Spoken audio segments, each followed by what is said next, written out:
So,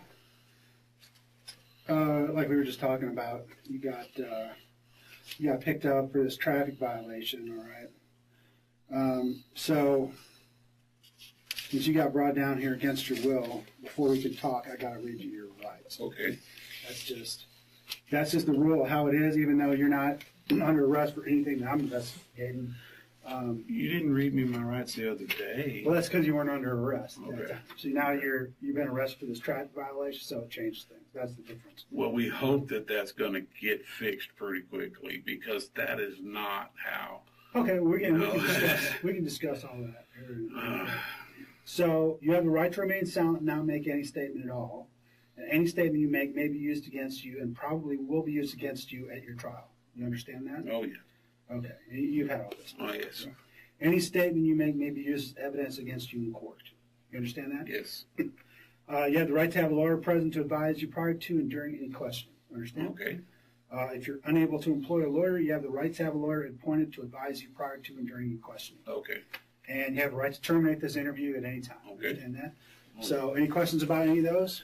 No. Basically, you're in charge. Okay, you talk as long as you want to, and then.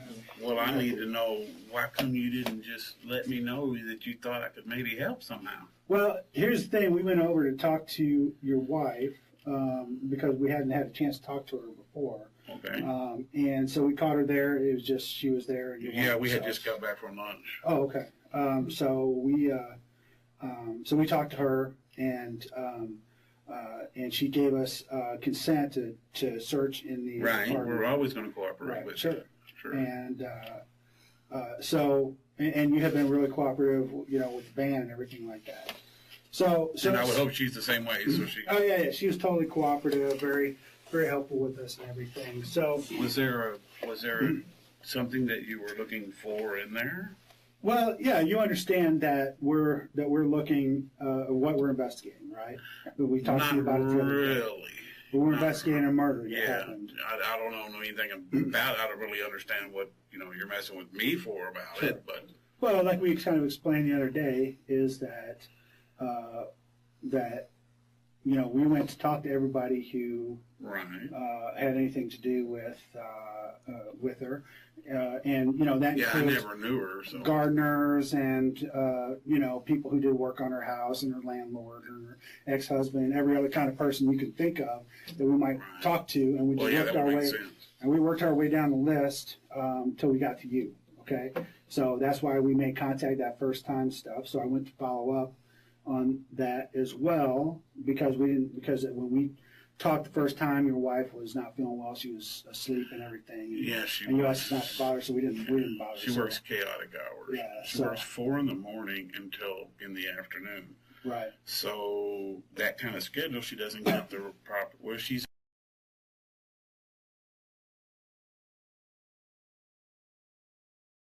to get up at 3 a.m.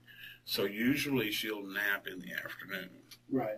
If she, she feels up to it, we'll do a little something. So today we had lunch, and then I presume she probably was asleep. Whatever y'all. Yeah, I don't know. She didn't say. I think she was changing clothes or something like that. Maybe Okay. by the time we got there. So of course we went in and checked the place. So there's a few things I'm concerned about, and maybe you can kind of help me out. Yeah, if you tell me what they are, I'll So gladly help one you. thing, there's a lot of women's jewelry there. So tell me about why there's a lot. Was of it in women's a jewelry. book? Inside a book? That's one place. Yeah. Okay. I only have a couple of jewelry pieces. I'm wearing one, and I have an alternate that I wear. That's a Mother Teresa Right. medallion. I wear sometimes, not very often. Right. I just like Mother Teresa. She was a good person, and she tried to always do for others. Sure. So I like to sometimes, I actually got that from a vendor, for a fair price. You got what? The Mother of Teresa medallion. Oh, the Mother Teresa, the one you're wearing, you mean? No, it was in the Oh, it was in the thing. Okay. Yeah. The only thing that I can think of that you would have found is a Bible, or it's actually a book. But when you open it, it's not a book. It's a container. Right. And it's just junk stuff that I let the kiddos randomly play with or pick through. Right. And it's very old. There's nothing, I would gladly let you do whatever you got to do with it. So how did you come across that stuff? I have collected it for a long time. When I was in 1993, they had stuff here they had to give back to me. They did whatever they wanted to do with it. I've always been a little collector of coins or stones or little junkyard garage sale stuff. Right. You know, if you can get it for 50 cents or $1 or $2, the kiddos will play with it if nothing else. I've got 4 grandbabies. Right. And then, like, sometimes for a birthday, if you don't have, you know, if you can't afford a good birthday present, then you can give them something out of the junk box. That's just a junk box is all it is. Mm-hmm. And it just so happens to be I used to like to do that a lot.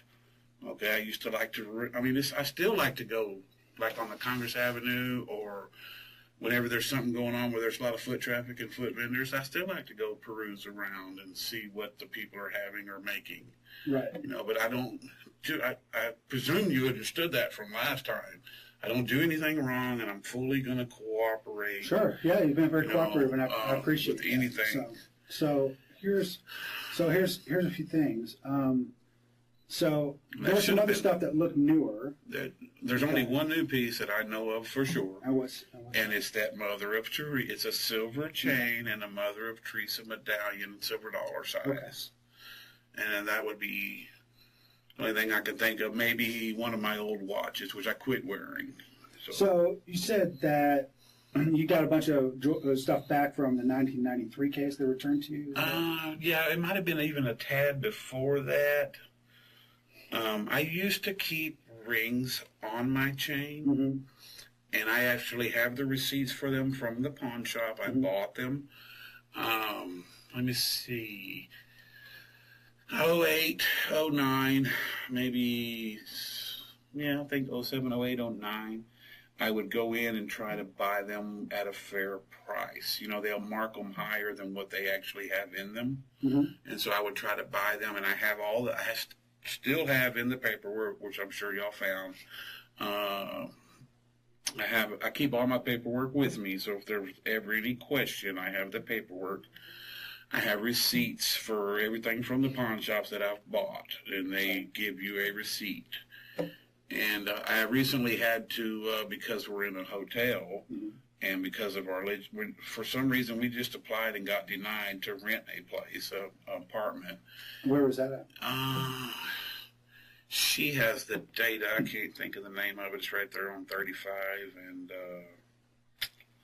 it's in the Tech Ridge area. She would know the name of it, but I paid the deposit and everything and got denied, so we're waiting on that back. And I think you probably found a couple of rental agreements in there that we're trying to enter into to lease, so we don't have to live in that area. Right. It's a pretty crazy area. And she ended up there. I was in trouble about a year or so back. I'm sure you have a record of that. And I have a question, because that's what this license thing is about that you're using against me now, or that's where it originated from. Right. I was asleep in that same van, asleep parked, okay, and then they arrested me for parole violation for not reporting. Right. Okay, and then in the van they found a little bit of marijuana in the van. But they asked me, since the vehicle wasn't moving, and since it was just a very minor amount of marijuana, how could that get my license messed up? I'm not sure all the details on that, but I think that whenever you get arrested for marijuana, you have to do like a drug education program, or else your license is, even if it's not in the car, or else your license can get suspended. Yeah, even if you're not even in a car? Yeah, even if you're not in a car. Okay. Yeah. Well, that's how my license ended up being suspended. I've never had any traffic violations or anything like that, so... that annoys me. That's a minor thing. That's the mistreatment of me can hinder any type of anything that you would ever net or gain from associating with me or asking me to figure out what can you figure out to help us or anything. Right. Because I'm an old man, and I've been, I did my time, and I've been treated harshly. before, and I don't cotton to it too well. And I don't think they were mistreating. No, you're not yourself. You know, your buddy, the day that happened, was a little bit. What did he say? Well, he was just a little bit astute, like he was like a dog on a trail. Sure. And that you just have to be up front, and then I'll open the door or whatever it takes. Sure. You just have to treat me fairly because I've been through the ringer. Well, okay, and I want to do nothing but treat you fairly. But believe me, I want you've gotten on our radar. I want to get you off our radar as quickly as I possibly can. I don't understand that. But I'm going to be straight up forward with you because I try to be as straightforward with people. We should always be that way. That's the best way. So, and that is that you're someone that we're definitely looking at. In association with this murder that occurred, okay? You actually think that I did a murder? Well, I'm not saying that you did a murder. What I'm saying is you're someone we definitely have to look at, and we have to do everything we can to try to get you off. So this is where it's real important, okay? So you have some association with her, and you may not remember it, okay? With Kathy Blair. Okay? I don't think I ever met her. I don't think I ever saw her. Do you know anyone else who's been murdered? Not that I know of. Okay. No, I mean, you're the first enlightenment of anything at all, and you didn't do anything but just briefly mention her name. And the only thing I was trying to do was I was trying to put together my records because they got one of my briefcases when they stole the van. Mm-hmm. And it had I usually have a notepad of some type and several pens, and I keep notes as to what day I worked, what work I performed, who owes me for the work, like that, phone number to contact, who it is, what do they want done. And that information may be in some of the paperwork that y'all probably found in the room. Yeah, I found another briefcase, and I didn't see any paperwork. I think that's an older one. That's very old. Was it like a Samsonite one, like a real old school? Yeah, that has legal stuff in it. And so, one thing that we did was, and we had talked about how this murder that we're investigating, okay, is a murder that happened on the 5th, okay, the 5th or the 6th, okay, so the night of. So we talked about maybe what you might have been doing or if you had been working, and you said you thought maybe you may have been working that day. So, or I was with my wife, one or the other. So we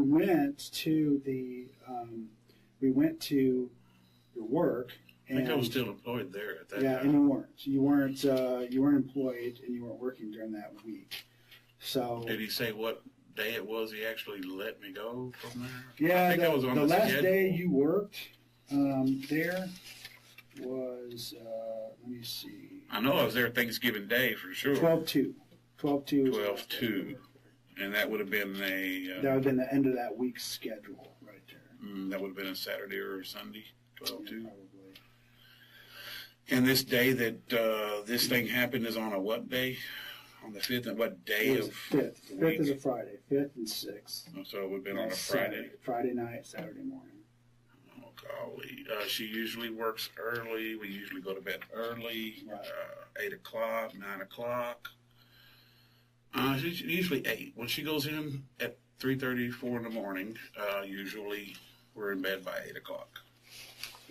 Or, around, I think what we do is we put on wrestling or whatever show it is that she wants to watch, Criminal Minds or whatever, we fall asleep to that.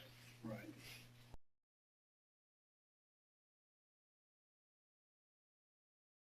So, tell me your cell phone number again.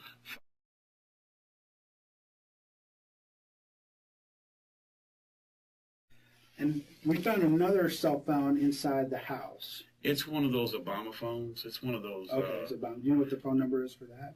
Yeah, I do.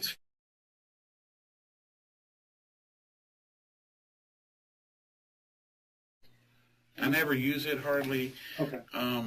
Because of the work not being able to predict a whole month of our finance in advance.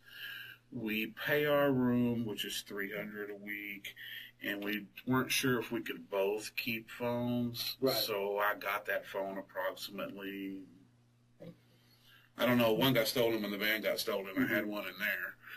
So I just called them up, and it's a give me transfer phone. the phone number. Yeah, it's one of those they give it to you and give you 200 minutes a month. Cricket and, phone. It's free. It's a free phone Oh, from the government. Obama phone one. Yeah, it's a free phone. Now, my Cricket, we're just not sure how long we're going to be able to keep it because of the bill for it. Right. We can't afford it. Right. And hers is a little higher because she has all the apps and everything on there, the internet or whatever. Her bill's more expensive. Right. And we just, as a matter of fact, today actually just stopped in there after lunch to get, you have to renew, if you have Cricket, you have to get it changed over by January 1. Right. I think they call it migrating, something like that. So we had the old phones, and so we had to get them turned over to new phones, and we just did that today. I don't think there's anything I can think of about this thing that you're looking at in question. I just can't. I mean, I was willing to let me ask you this. I mean, because I'll ask you some specific things. do whatever you need to do. Yeah. So one of the things, and we talked about the jewelry and stuff. So I noticed you pawn a lot of jewelry as well. So not a lot, just a little bit. What I do is, and she's actually been with me several times. I stop at garage sales and I'll get silver or gold broken. And I save a little bit of it until I have them, $20, $30, $40, $50, $60, $80 worth, and then I'll actually sell it, not pawn it. Mm-hmm. I buy it and sell it. But not very often, not all the time. It's because people are in a crunch for money. There's not a lot of it available. So, I mean, like I have a coin, if you look at my wallet, they took it. I have a coin that I bought. It's a 1895, I think it is. Mm-hmm. And I like I dabble in trinketry is what I call it. Trinkets, just dabble in it. I don't have no secular interest to have a lot of it or anything like that. I just sometimes, if it comes available and I could afford it and I could make money off of it, I would get it. Sure. So one thing as part of our investigation, we're going to do all of the jewelry we found there. It's all junk. It's all we seized the jewelry, and we're going to do some investigation on it. But once the investigation's done, we'll get that stuff back to you. Okay. Now, what about the knives y'all already took? It's all part of the investigation. Are they ruled out already, or no? All this stuff takes a while. The stuff that we do, it takes a while. So. We have to. It takes us. Yeah, because that was unfortunately nothing is really fast, and that's part of what the deal is that we are, sometimes we're waiting on information to come. We can't just wait for stuff to come. That's why we have to continue our investigation. So tomorrow a break may come that breaks the case wide open.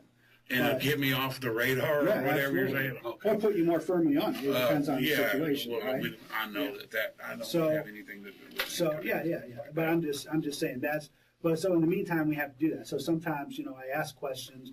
Sometimes I ask questions I know the answer. Sometimes I ask questions I have no idea, but I get the answer later from a separate source or something like that. So one of the things that we do and are going to do is like all the stuff today. that we pawned. Yeah, all the stuff that we pawned is that we're gonna take that stuff and we're gonna check it for DNA. And we're gonna make sure that it doesn't have any. Do. Obviously, we know it's gonna have your stuff on it. But we have a reference sample from you. That's why we got it. And make sure that there's nothing from any of our victims that's on there. Okay. Right. The main thing I'm concerned about is this. Is murder. Okay. I don't really investigate all that other stuff. Okay. This is that's for you. Yeah, that's water. And here's the thing, and I'm kind of glad that I'm talking to you because you're kind of more of a, what I would say, kind of more of an experienced type of person. You've been around the system, I've been handled roughly. So I've never been treated fairly by the system in in any fashion. Even when I chose to do 15 years on a cockamamie story, that if you go back and look at the story yourself, right, okay, which I'm sure you can do because I'm sure there's a report of it. If you go back and look at for yourself, you will see that it's a cockamamie thing. The 93 case. Yeah, and I did the time for it. Sure.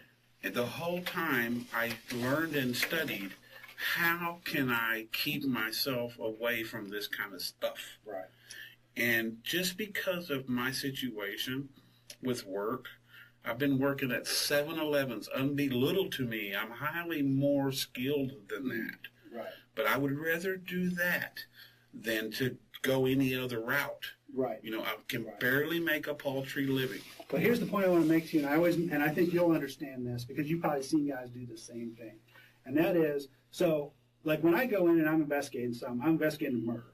I really don't care about all the other stuff, you know what I mean? But if it comes up, it comes up, and if people are lying to me, then then I'm gonna use it against them however I need to. Right. If I need to do it for my investigation, that's what I'm gonna do.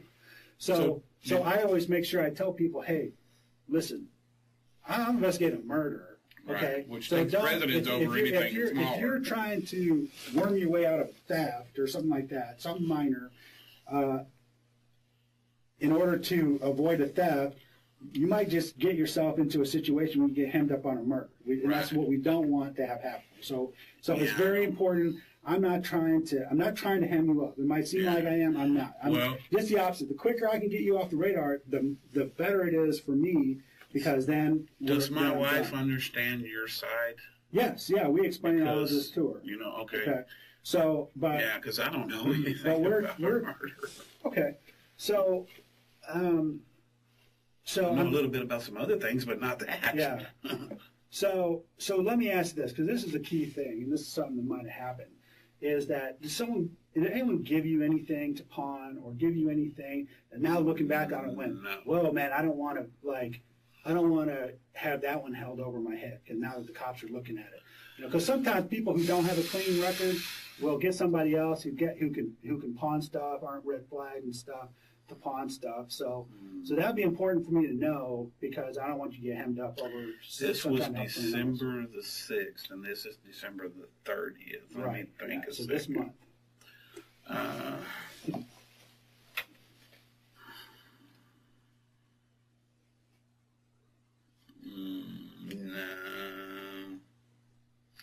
No, because I did have a gold nugget, just a nugget, one of those, it looks like a nugget. Right. I did have that, and I actually pawned it, but it's just a nugget. It has no... Is that the only thing you pawned this month? Yeah, that's the only thing. And where did you get that nugget from? I've had it for about a year. Do you remember where you got it from originally? I'm trying to think. I'm trying to think now that you brought that up, because that's something I do a little bit of, not much of. Mm-hmm. And I think the ticket was in the room for it. Okay. I think y'all might have. It's. Well, whether we had the ticket or not, I didn't do the whole search myself. So whether we had the ticket or not, we'll check your pawn history. Can I know what all you took from there? Yeah, we can let you know what was taken. Yeah, because you can bet that any jewelry that was there was taken. Yeah, and I think anything was bad in there. Right. My wife wouldn't stand for it, and I really wouldn't either. It'd bother me. I wouldn't like to have it around if it's something I can't, explain. Well, was your wife aware that you had all that stuff in there? The definite, yeah. Well, okay. That's when you're saying all that stuff. The only thing I know about that's even was in there is the book container. Okay. But did she know that? And I had a couple of other pieces in a basket on the table with the microwave. Right. And it's just that Mother Teresa, and I think it's just a couple of little hoops that you hook a medallion with, like if you were going to hook one onto a chain. And I do that, just tinkering with it. I have a couple of little pliers that I use, and I tinker with that. I tinker with jewelry or stones. I like to tinker with it, or watches. I can fix a broken one. I can fix anything, actually, So that golden nugget thing, you said that you pawned this month. And you said you had it about a year. Do you remember? I don't remember if it was this month or I thought it was before Thanksgiving. Was that the last thing you pawned? Yeah, that's the last thing I've dealt with. Do you remember where you got it at? I'm trying to think of where. It's been about a year since I got that. Because if I tell you the truth, it's going to hurt. You see, if I tell you that what I used to buy it with, you're going to think I'm a bad person, but I'm not. What did you use to buy it with? I used some to trade for it, to buy it. Okay. Honestly. Right. And I got it about, I think I was living still at Marcel. So it would have been, this is 2014. It would have been like, when I got it, would have been like 2012. Right. So I've had it for a couple of years. I used to wear it, actually. Oh, okay. And then I decided we needed the money because the room's expensive. Right. Know? And I decided to actually I don't have much interest anymore in it. You know, when I was working, had a few extra bucks, I could afford to buy something for $15 and sell it for $25. Right. The $25 would help pay a bill. So how much did this nugget did you? I was only worth about $100. It's just 4 or 5 grams, 6 grams is nothing. It's not nothing serious. It's just one little nugget that ain't gonna change. Right. It's the only thing I can think of. Okay. I'm trying to think a minute, and I'm pretty sure that's it. Like, if I had my wallet in there, I could show you. I get the broken.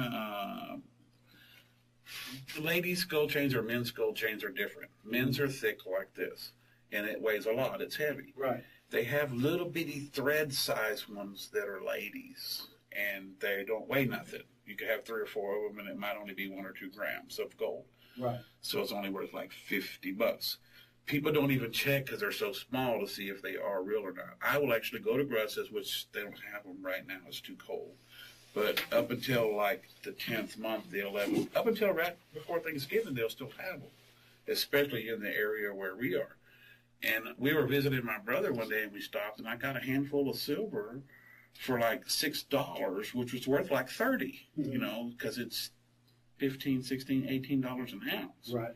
And I got it, and she was actually with me, and we actually bought it. Had a yard sale, somebody moving out. Got it. But that's been, you know, like in the summer. So nothing I can think of related anything to what you're looking for. The only thing I could even remotely think of is the day that you came by, and I told you, I said, hey, I'm going to remember to look through to see, do I have any names or the list of the day when I worked at that residence, which was back in the summer, I believe it was, or spring or summer. It might have been summer. It's been 6 months or so, or maybe 4, 5, 6 months. I don't remember exactly when it was. But I did, at that time, I always do that, is I take notes of who it is that called me, what do they need? Okay, and I write that stuff down. And then like that particular person, I've worked with him before, or for him before. Mm-hmm. We mended a fence on one of his properties one time, and let me see, what else did we do? We built a pad at his actual residence. Cow path, something like that, 183 area. We built a pad in his yard, a scape, a design scape. Mm-hmm. And I worked with him then. He called me in on that. But I only go to any of these people, they call me. I don't go. So I want you to tell me what you remember about this one, because we had talked about that a little bit. So this one, it was over on Tamarack. I remember the area vaguely, but I remember getting into the area and having to get instruction on where it was. Right. Okay. It's on the west side of Mopac and Palmer area. You go right when you go to the second light, something like that. Yeah, I remember exclusively having to get directions on how to get to it. And what do you remember that the job was there? I think it was a French drain in the back. Mm-hmm. I'm pretty sure. And it was just like where there's the carport or the patio, and then where the roof drops and drains and it runs everything back up on the patio. and there was planting grass because the grass is like that, sloped back to the patio. So it's going to, every time it rains, it's going to wash right down. Right. So we planted grass to build it up to keep it from running back. And then he had a French drain already there, but it wasn't functioning. So I told him, I said, hey, Mr. James, you know, if you want this to function correctly, you're going to have to dig it down. You're going to have to put a liner in there, and you're going to have to put rocks back in there so the water will filter through. The rocks won't be together, you know, so then like when rocks hit, they hit like that or this, and then the water can go through it and drain out. And we dug it all the way around, if I remember correctly, all the way past the actual slab, right, to the where it would drain out the gate and not, you know, run up on the patio. Right. Because that's okay. So how long was that job? It was split up into several. He was there with some girl once or twice. So I think it's like 6 or 8 different times I went over there to his. He's one of those kind of people that comes to see, you know, if it fits his standards or right. not. And did it? I think at the end it finally did, but it was hell getting there. Okay, he's some kind of engineer or something, or he's some kind of highfalutin guy, and he's real astute. He wants to line straight, you know, directly or whatever. And yeah, as far as I know, he paid. So as far as I know, he was okay with it, or I wouldn't have. If it was me and I'm. You don't remember him having any concerns about the job? Yeah, he said it was taking a long time, and I tried to tell him, hey, it's raining. It's, you know, you're trying to dig in mud, you know, it's not an easy thing to do, what you're asking me to do. You know, I'm going to do it, but it's not an easy task. You know, you need equipment in here. I was doing it with just a pickaxe and a shovel, right. Just with my bare hands, you know. Right. Yeah, it was very lengthy. He changed up once or twice the idea or the concept that he wanted to use, and then he wanted to bring in, like, we were going to use what was already there. So this is why it took so long. He had me dig out the rock that was in there and screen the dirt off of it, you know. And so it takes a minute to do all that, sure. you know. And he should have known, you know, because he's the one asking me to do the work. You know, he should have known what this is going to entail, you know. Right. And it's not an easy task, but I did it. And I finally, I think he was a little. Only thing is, I remember specifically is that he called me and asked me what did he owe me. And I said, well, this is how many hours I got in at James. So you decide, you know, I'll leave it up to you, but this is how many hours I got. And if you want to be fair about it, then you'll meet somewhere close to these hours. And he didn't. It was a little under that, just a tad under. But that was okay with me because when you're just standing there screening rock that you dug up, you're not working very hard. Right.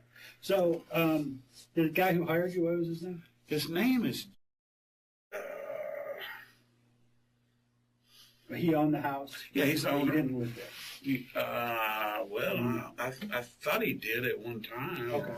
But at the time you were doing the work, was he living there? I don't think he was. I think he lived on Cow Patty or Cow Path. He's the owner, right? As far as I know. Right. And do you remember having any contact with the person who did live there? No, I just remember her coming and going in some kind of I want to say it was a Suburban, but I'm not sure. It could have been a Yukon or whatever, some kind of an SUV, a big SUV, right. Coming and going a couple of times while, you know, actually talked to the lady while I was there. Okay.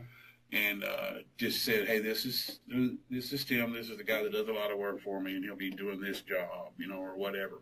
Something like that initially. Do you remember talking to you or having some concerns about that you brought somebody else to the job? Yeah, we didn't work, though. We didn't work that day. It was rained out. It was bad weather. It was that where we had those, I call them freaky rains, but it's where the sun's shining, but then it's going to rain. Right. You know, predicted to rain 20, 30, 40%, but it'll still rain. But you did go to the job site with another person? I think I might have had, yeah, that's the thing I was going to look up and see who that was. Anytime somebody helps me, I usually have some kind of a data on them of some kind, you know.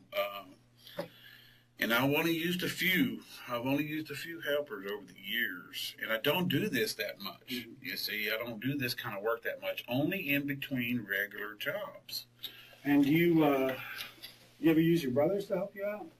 No, I help them. Help them. Okay. Yeah, I help them.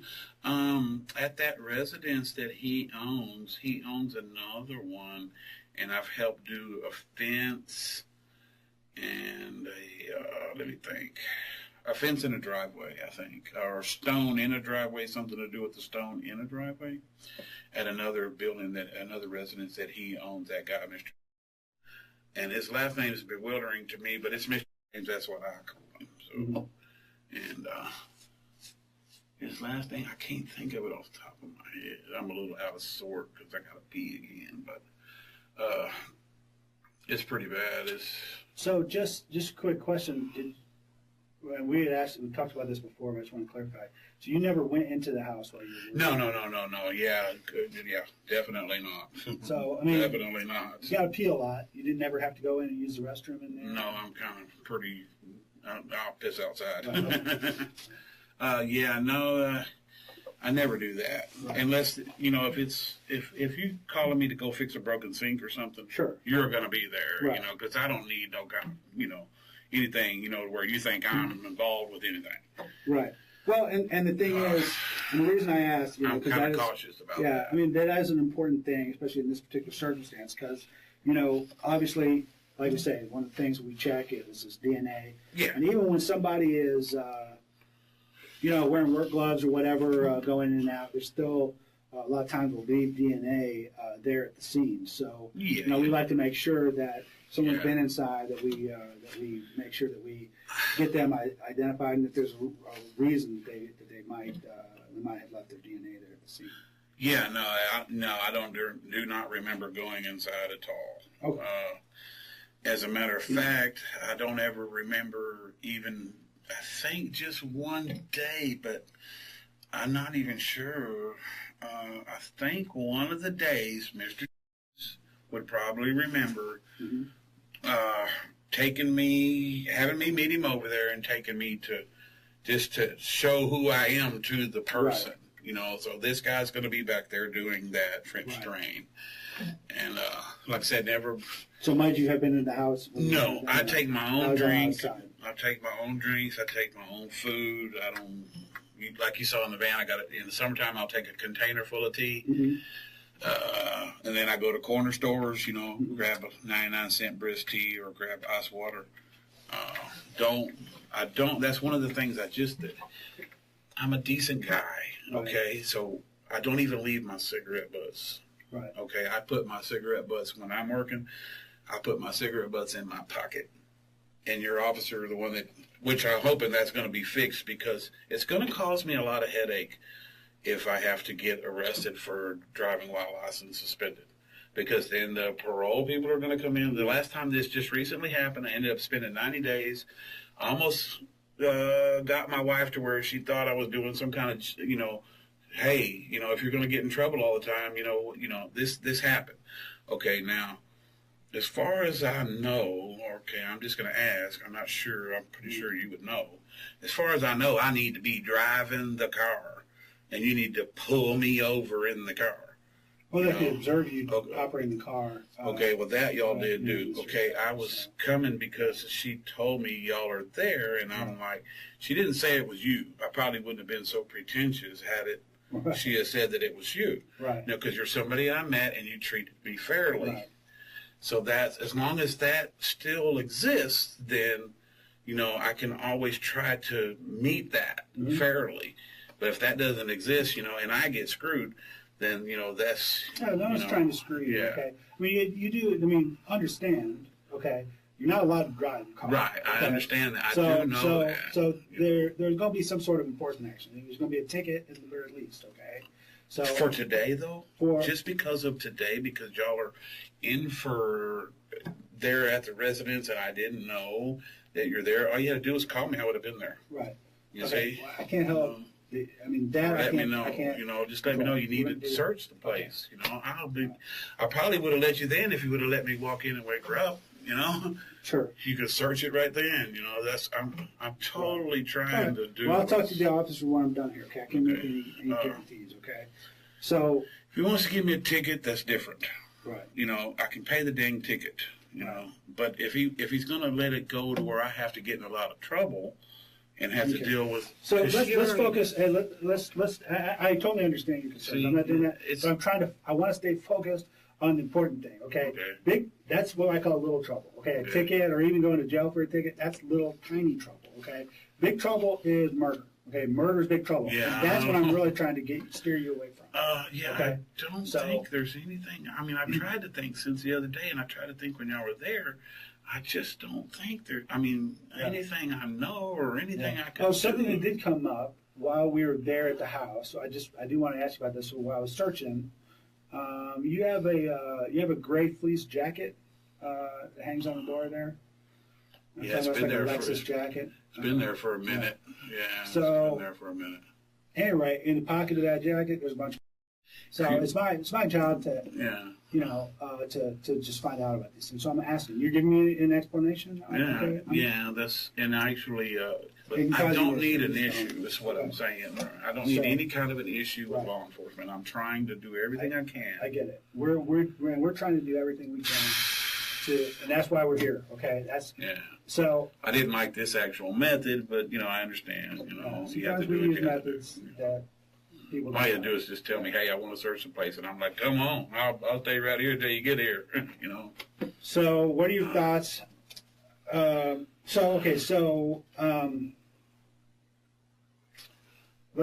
talk about Tamarack a little bit more.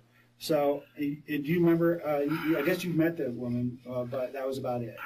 It was so vague, I wouldn't even. So it didn't ring a bell when there was news reports about a murder over there. I didn't never see them or know of them, as far as I know. Did y'all publicize it? Mm-hmm. Yeah, I didn't ever know. We read the paper. Mm-hmm. I'm sure you saw that. We get the Sunday paper, and we also get holiday papers. Right. Okay. She's just astute about that. And I don't think we read about it. So let me just ask you a question. Do you know anyone else who's been murdered this month? Shouldn't be a hard question. Who's been murdered? You mean this month? Yeah, somebody. She went to some funeral and a church thing for something. Who did? My wife did. She actually. I couldn't go. I was actually working. Somebody from our church. I didn't know them, but they're from our church. Did your wife know them? I think so. I think she did, or she knew maybe from the church knew them. Our church is real old. There are a lot of older people there, and hey, you let me throw a leak again? Yeah, sure. I'm in bad shape right here. Hey, can you hold on one second? I'm gonna have an officer walk over there because I want to talk to someone.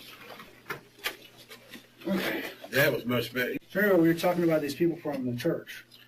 I don't know anything about it. She just told me something about it from the paper.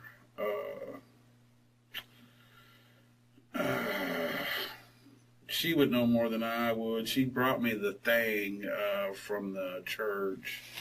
And so what did she say? What did she say? She just said she knew them. Yeah. She knew them from the church. You got to understand, the church is really weird. I go there, and I set up all the tables. And then, like, right after we have the dinner or the whatever function we're having, they break down the tables, and they're all old. So I do it, okay? And then there's one or two other guys that help do it, and they're actually pretty old, and they shouldn't be doing it. But I do it. So basically, I don't get involved in the church stuff for the people. I'm kind of busy either in the kitchen or doing the tables or whatever. I'm just kind of there. We got married there in the church. And so we're members. We're not like very active members of the church, but we go there some. It's been a while since we've went, though, about a year or so. They just have functions sometimes they'll invite us for. So what did your wife tell you had happened to these people? I don't think she knew us other than just whatever the paper said. She read about it. The only thing I remember is we were laying there, and she read something in the paper about it, and then she looked at me, and she had a couple of tears in her eyes. So I said, "What's wrong, baby?" And she said that she knew those people. Oh, okay. So, or maybe not knew in the sense of like first name basis or whatever, but knew, them from the church, knew that they were members of the same church. And then, like, a lot of the people don't go very much because they're healthy and they're old, so they don't go a whole lot. So you wouldn't see them. Like, I used to go to Bible study Sunday mornings at 9:30, and just Bible study, but there's a service after, and there's a service, a breakfast or a lunch or whatever, and I didn't go to none. So you never met these people? If I told you what their names were, their name was Shelton, you never met them? I only just knew because my wife had told me about it, and she brought me the thing that they give you when you're there, when you go to the thing. So you didn't go to the funeral? No, I was busy working. I think she asked me or told me she was going to try to go, and then her schedule was like she just barely got off from work in time to go or something like that. I don't remember. I just vaguely remember it. I don't, I was kind of like the day when you ran into me as to why you found the stuff in the gray fleece jacket. Okay. So let me ask you, actually, we're talking about stuff from the apartment. So that's the only thing I can think there of. Was in a backpack. You have a backpack, and there was some jewelry in that backpack as well, including some in a box. Oh, yeah, that's actually it was bought. It's actually a blue and purple stone silver ring, something like that. It's in a case, and it was actually bought. And that should have been, I think there's only a watch or two couple of old watches. I used to wear them all the time like you do, but I don't anymore. And so there were a lot of jewelry bags in there, like, like the bags that you buy jewelry in, that sort of thing. Little velvet bags or little plastic bags? Right. Yeah, I keep a few of those around for that. I actually have things in them, like usually I'll put it up. If it's not junk for the kids to play with, right. I put it up. I put it away. Right. And it would be inside one of the bags. There's nothing stolen so tell me about nothing related to a murder box. or anything in there. Right. So tell me about this box that has a ring in it. It has a purple and a blue stone in it, and it has some. It's a brand new box. Tell me, where did you get it? It came from Christmas. It was meant to be a gift, and they decided against giving it for Christmas. Who did? Actually, my sister, and she'll know about it if you care to ask her. What's her name? Her name is.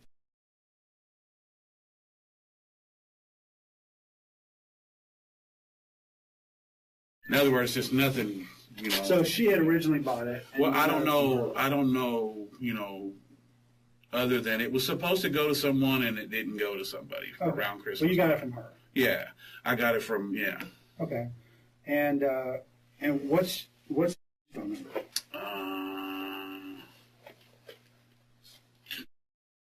Okay.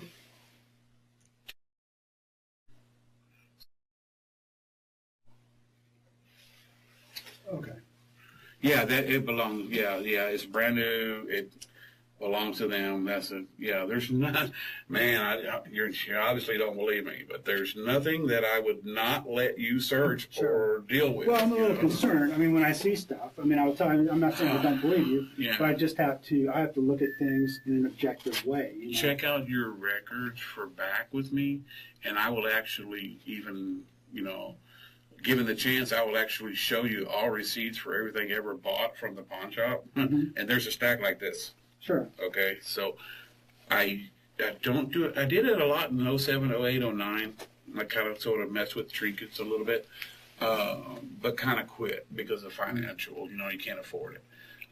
But I have the receipts for everything, that I've ever bought. I have the receipt. It's a big stack of them. And I also even had bought 3 men's pieces and kept the receipt. You know, it was a large purchase. I was working for the moving company and driver for a moving truck and making good money, like 700, 800, 900 a week. You know? Right. Plus tips. Right. Plus tips. So it'd be like another half a paycheck in tips. So you're a pretty healthy guy. I know you got the key. I'm very knowledgeable. I can do any kind of plumbing, any kind of electrical, not major electrical where you tie into the power source, but like ceiling fans or these lights or yard work. Obviously, yard work. Not so much. I can tell others how to do it and make sure it gets done right. Sure. Right. Pretty much. And I can make sure make sure the job goes well on a major scape. They call it hardscaping is what they call it. Right. It's where there's a lot of stones and a little bit of plants and makes it look really cool. I'm curious, you know, it bugs me a little bit. When I stepped out of my van, they didn't have weapons drawn on me, but they said I was not under arrest. Okay, I asked you, am I under arrest? Well, I think at that moment they were detaining you, so they hadn't really made a decision at that point. And well, I always want to know. Sure, I always want to know what, you know, is going on. Right. I try to be alert to that. Well, and I'm trying to keep you up to date on what's going on. And one thing that's going on for sure is that we're, you know, conducting a murder investigation. Here's an interesting thing, okay? So, as we discussed, okay, Are you liking me for this thing, or are you liking to try to, you know, make sure that I'm not liked for this thing? Here's the deal, okay? Here's the I'm deal. just This is asking what you I straight want, up, and this is not trying. I'm not trying to be pat, okay? What I'm trying to do is, if you did it, I want to get the proof on you. If you didn't do it, I want to get you out of the way as soon as I possibly can. Yeah, I want to do the same thing. So, and here's what I'm running I didn't do it. Okay, I get it. But here's what I'm running into, okay? So you're looking for anything little. You got there, but here's the thing too, okay? And something we just discussed, and that is that. So you have Kathy Blair over on Tamarack, right? You were over at her house. Well, I heard you say right. the name, but I didn't. She didn't contract me or anything. I wouldn't even know her. Here's the deal too, okay? You know? Weird coincidence. The Sheltons, you also have a connection to the Sheltons too. I don't. Okay. I don't. I mean, I didn't know them or anything. You go to the same church. But you got to understand, and your wife knows them pretty well enough. That she knew them, but I didn't. They're separate. And just to be on the safe side, you never been in their house. Right? Never been in their house. Because she did. Never been in their house. Your wife did massage and stuff like that over for them at their house. She had said something about she knew them. Okay. Yeah. But I would. So you never went in. No, I didn't have nothing. I just want to make sure. That's again when we're talking about just making sure that if we see something, we have an explanation. You know, it's like I ask you everything that we've done, everything I've seen that concerns me. I ask you, and you give me an explanation. Okay, like I found want to pills, make sure. I ask you, you give me an explanation. I want to make sure that I found jewelry. I ask you, you give me an explanation. And that's what I'm looking for. So when I'm asking you stuff, I want to make sure we can put it all on the table for here. Explanation, okay? And I'm not trying to BS you. I'm not trying to do it. But it is just kind of weird that I thought y'all were looking for you just knives. You happen to know people that were well, duh. 3 people have been murdered this month. Okay, how many people? Well, 3. There was the Sheltons were murdered and Kathy. The Sheltons more than one. Yes. She had just said it was the lady.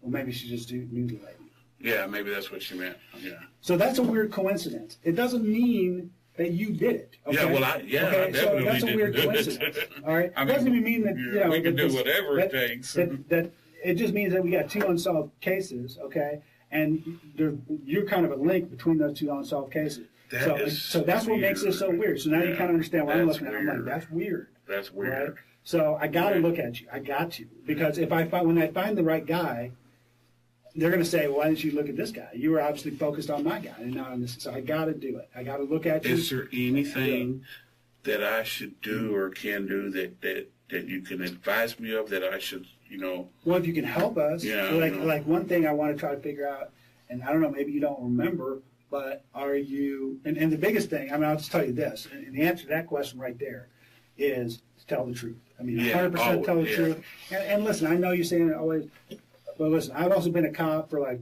over 20 years, so I know that people lie to the cops. Okay, it's just normal. Well, I'm not interested.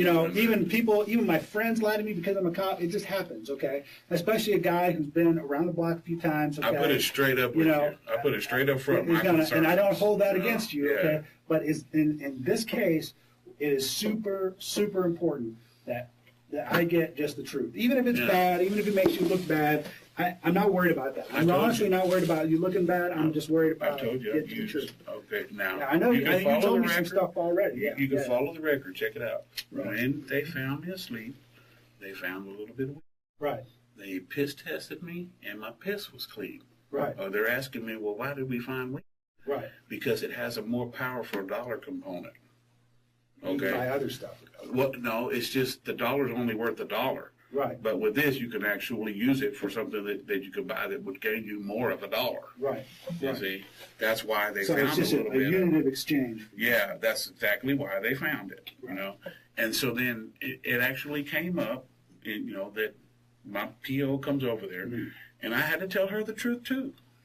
And it didn't look good on me. I told her the truth, and I did 90 days in jail and was released. But if you look at those records, that would tell you, that's why he had a little bit of weakness.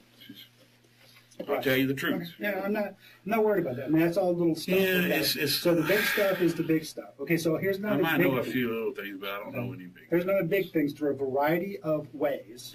I don't know any. And through a variety of ways, and I can't get into all of them. You can probably imagine a few of them, but through a variety of ways, we can kind of figure out where people are at a lot of times. Okay. And I'm an old man. I'm a nickel and dime. So the important thing is we need to know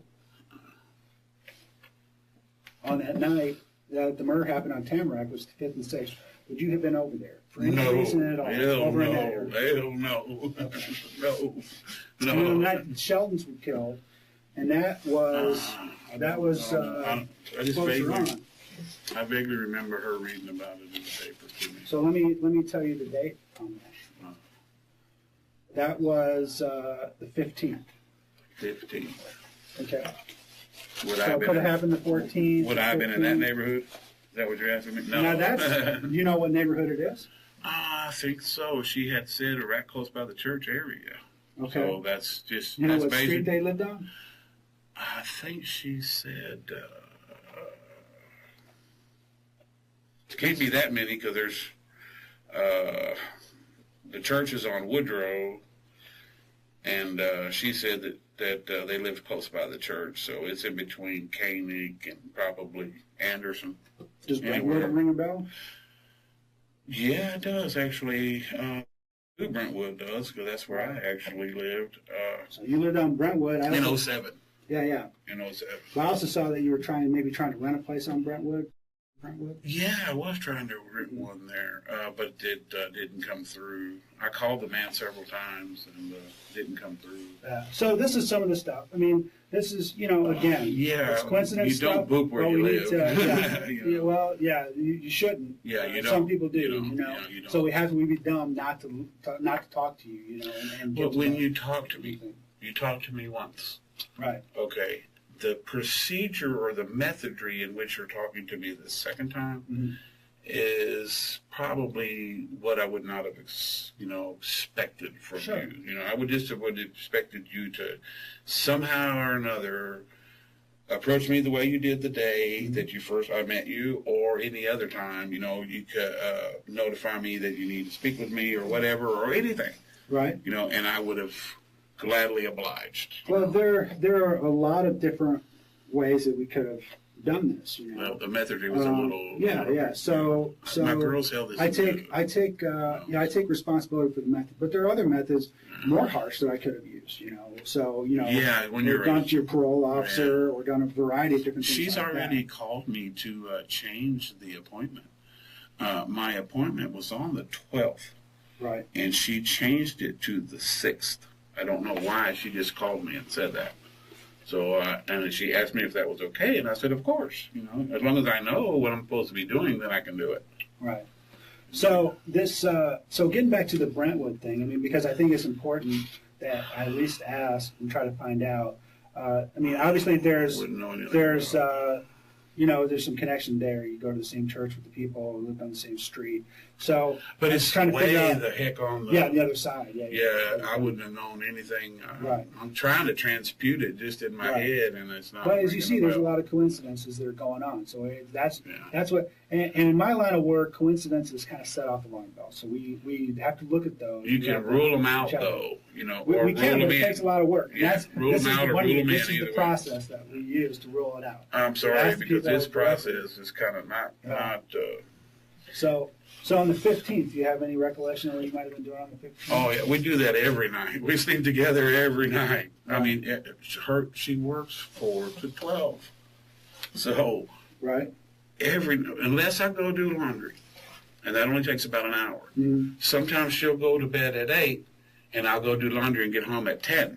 You know, because I'll leave right when she's going to bed, and I'll be back in bed, and then as soon as I get in bed, she wakes up. You see, she knows I'm there. So I sleep with her every night. This month, there wouldn't be any situation where she said, well, I got home from work and he was gone, or he came home, or he left, sometime during the night, unexpectedly, nothing like that. No, I sleep with her every night. And then most of the time, if she wants to take it, I make her breakfast in the morning on the way to work. Right. I usually make her either a sandwich and grapes or cucumbers, or I make her healthy stuff. Right. And I make her lunch. If she wants to take it, I make it. She doesn't eat cereal, but when she comes home, she'll eat cereal. Yeah, I do. I've been doing that. I'm a good husband. I take care of her. I cook for her every day, and I make her lunches, and I do her nails, all the above. I'm with her all the time, in other words.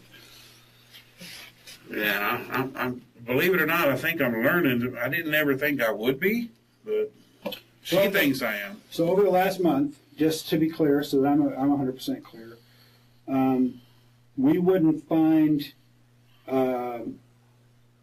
any record of you being anywhere out at night. No, not late so at you're night. Always, no. You're always. Yeah, 10-ish. It's the latest. Sure. By 10. So after 10 or so. Yeah, after 10 or so, we're in bed. For sure. Unless I just step out the door to smoke a cigarette, because she doesn't smoke. So, and I was curious. I need one badly, but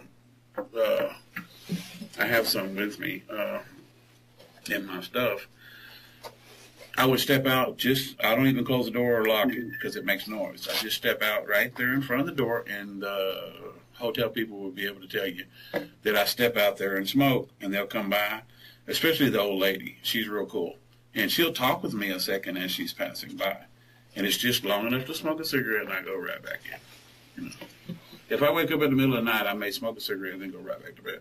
Or get a cup of tea and go back to bed. Right. We have a common, normal, So, and I should tell you, because this is, I try to tell people this every time, when we sit down in this type of investigation, because of the seriousness of it. Right. Every single thing that you tell me, we're going to check. Okay. Yeah, it matters. And I think you would expect that. It matters. Yeah. That's your tax money at work, so to speak. So he. It ain't been at work on one issue. You remember that issue I asked you about? Yes, and I'll send a message over to you. You said you were going to do it. I hope you had done it already. No, I hadn't. So I apologize for that. But Friday, right after we got done on Friday, I had to go to another call, and today is the first day I've been back. I have a curiosity question. You took 4 knives out of my van. I allowed you to take them. Mm-hmm. Shouldn't that be on the expediency list? Because I allowed you to do it. Sure. You see, of free will, voluntarily, Yeah, everything is, you can only be as expedient as our scientists will allow us to. Well, I know that those were, they were sitting in Southside Impound, so I know that those are all. Right. He had to dig to find those. Right. And like I said, the van is very seldom ever leaves. It's not even in the best of condition. Right. Just today I had a jack with the brakes. That's what actually on the side of the road when I was calling her to let her know, hey, I'm going to be a little bit late. The brakes are acting up and the brake light is on. Right. You know, and there's a bolt missing out of the brakes. So I had to try to get the one to go. I had an extra one. I had to try to get it to go back in. So, so these two phones that you have. I never hardly use the other one. You can check its records or whatever. It just sits there just in case. Yeah, I never hardly use it. So the other one, 803-4012. It's my cell. It's in my No, and stuff. you don't lend that to anybody. No, hell no. Hell no. So, and one of the things we do is we look at, you know, as you may be aware, those cellular phones, they ping on different towers and stuff like that. Yeah. So we can use those towers to triangulate the location of a phone at any given time. It's kind of Big Brotherish, but it's very helpful to our investigation. Oh, you're more than... So, and we've already started that process. So one of the things that, so that's why I ask you, you know, things. Yeah, my phone. And so I just want to make sure that we're clear that you will cooperate in any way. No, that you haven't been going out at night at all this month. I mean, we're not going to find you at 2:00 in the morning out in some other part of town away from your house. Yeah, no, I'm with my wife every night. Okay, and so I'm not going to find you over on Tamarack or over there by Brentwood on nights of those murders. Yeah, most definitely not. Okay. So your brother is a deacon over there. Is that right? Yeah, I'm not sure exactly what he does, but yeah. Did you discuss at all the murders with him? No, I did not. Okay. As a matter of fact, he knows better, you know, so he wouldn't even... So he doesn't mention, I mean, it's kind of an important thing that happened in the church. No, I think he just let my wife know when the service was going on or something or whatever. Right. And I may have translated a message about that. I think he said something to me about when the service was going to be or something like that. And like I said, we're, man, why don't you just go and find out? Why don't you just come as a guest and see for yourself so you could just, I can't explain how that church works. That's huge? Is this huge? Is that what you're trying to say?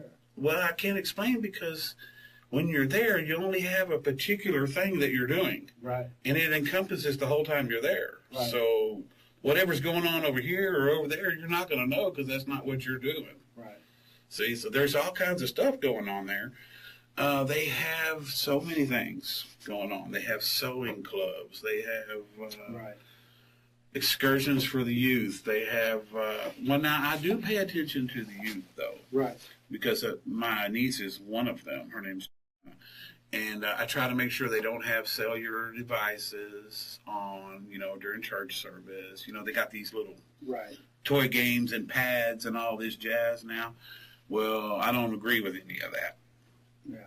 So you know, one of the things that I heard about the church, and talking to the people at the church, is that there's been a lot of discussion at the church about these murders because it involved two of their parishioners. Oh, yeah, I would imagine so.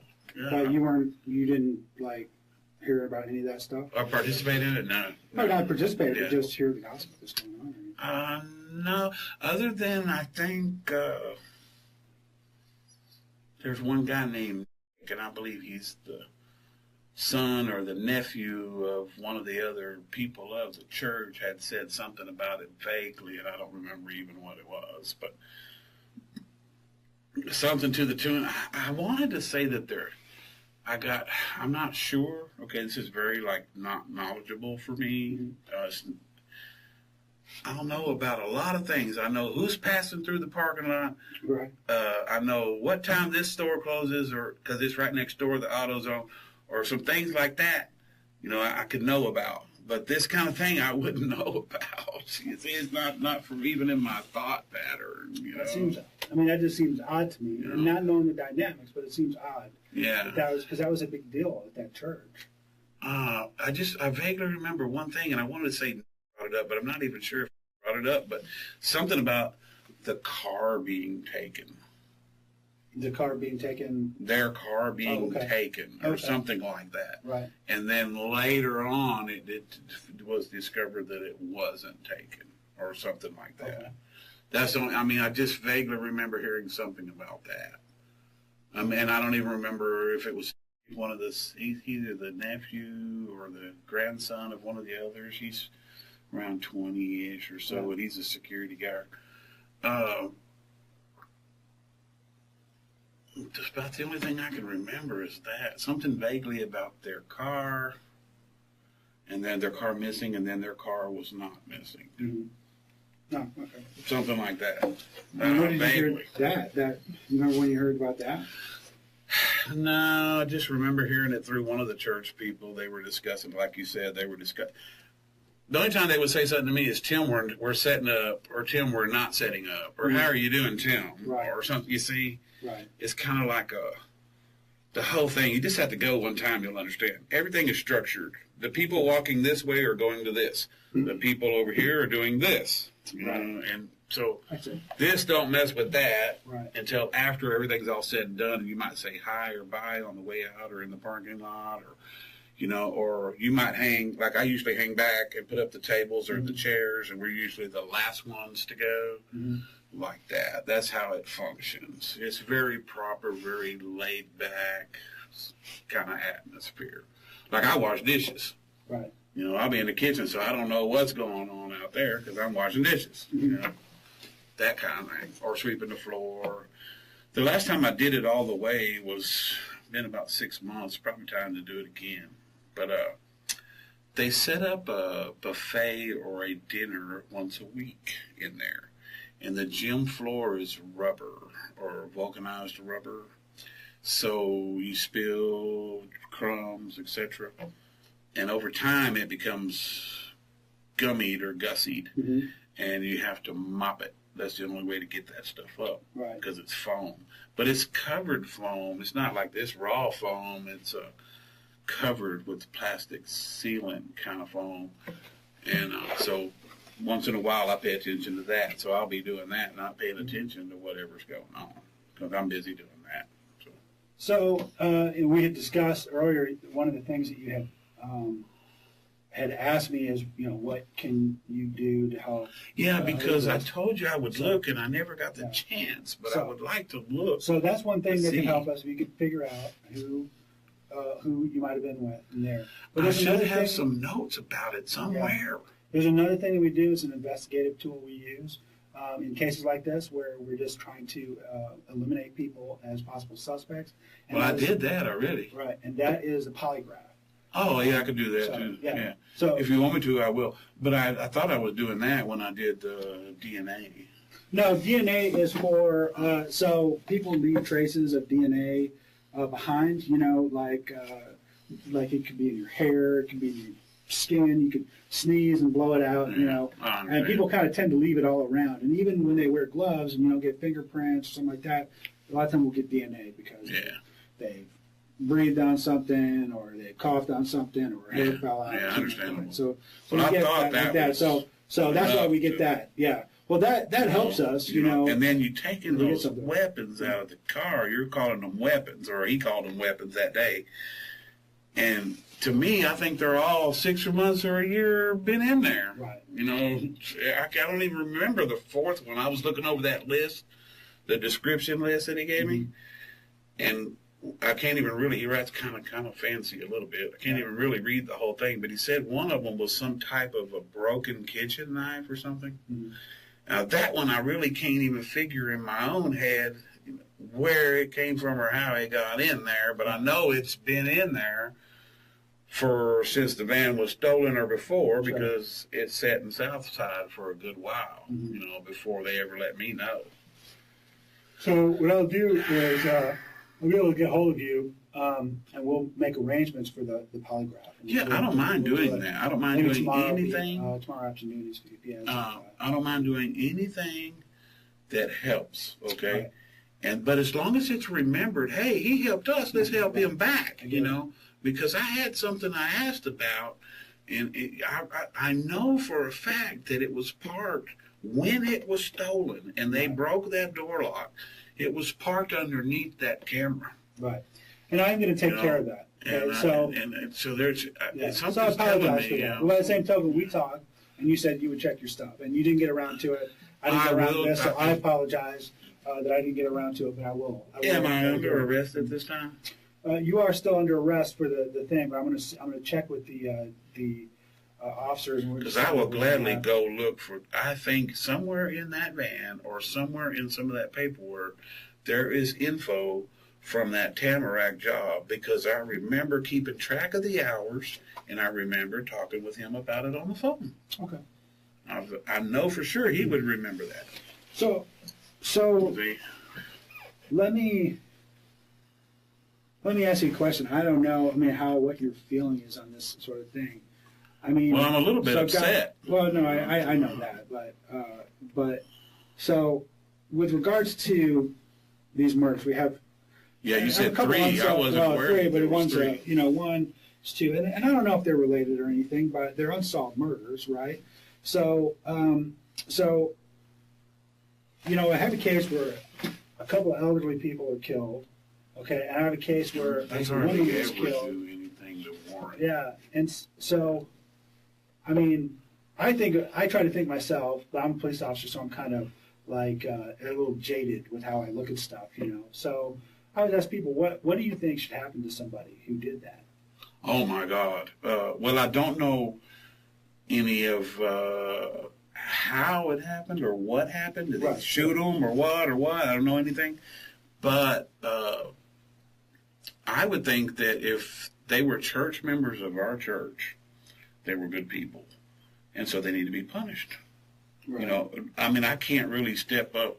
I did my 15, right? And I did it. It was tough. Sure. So they should have to do. I actually did. There's people coming in there for church and other things like Doing that. Less time than you.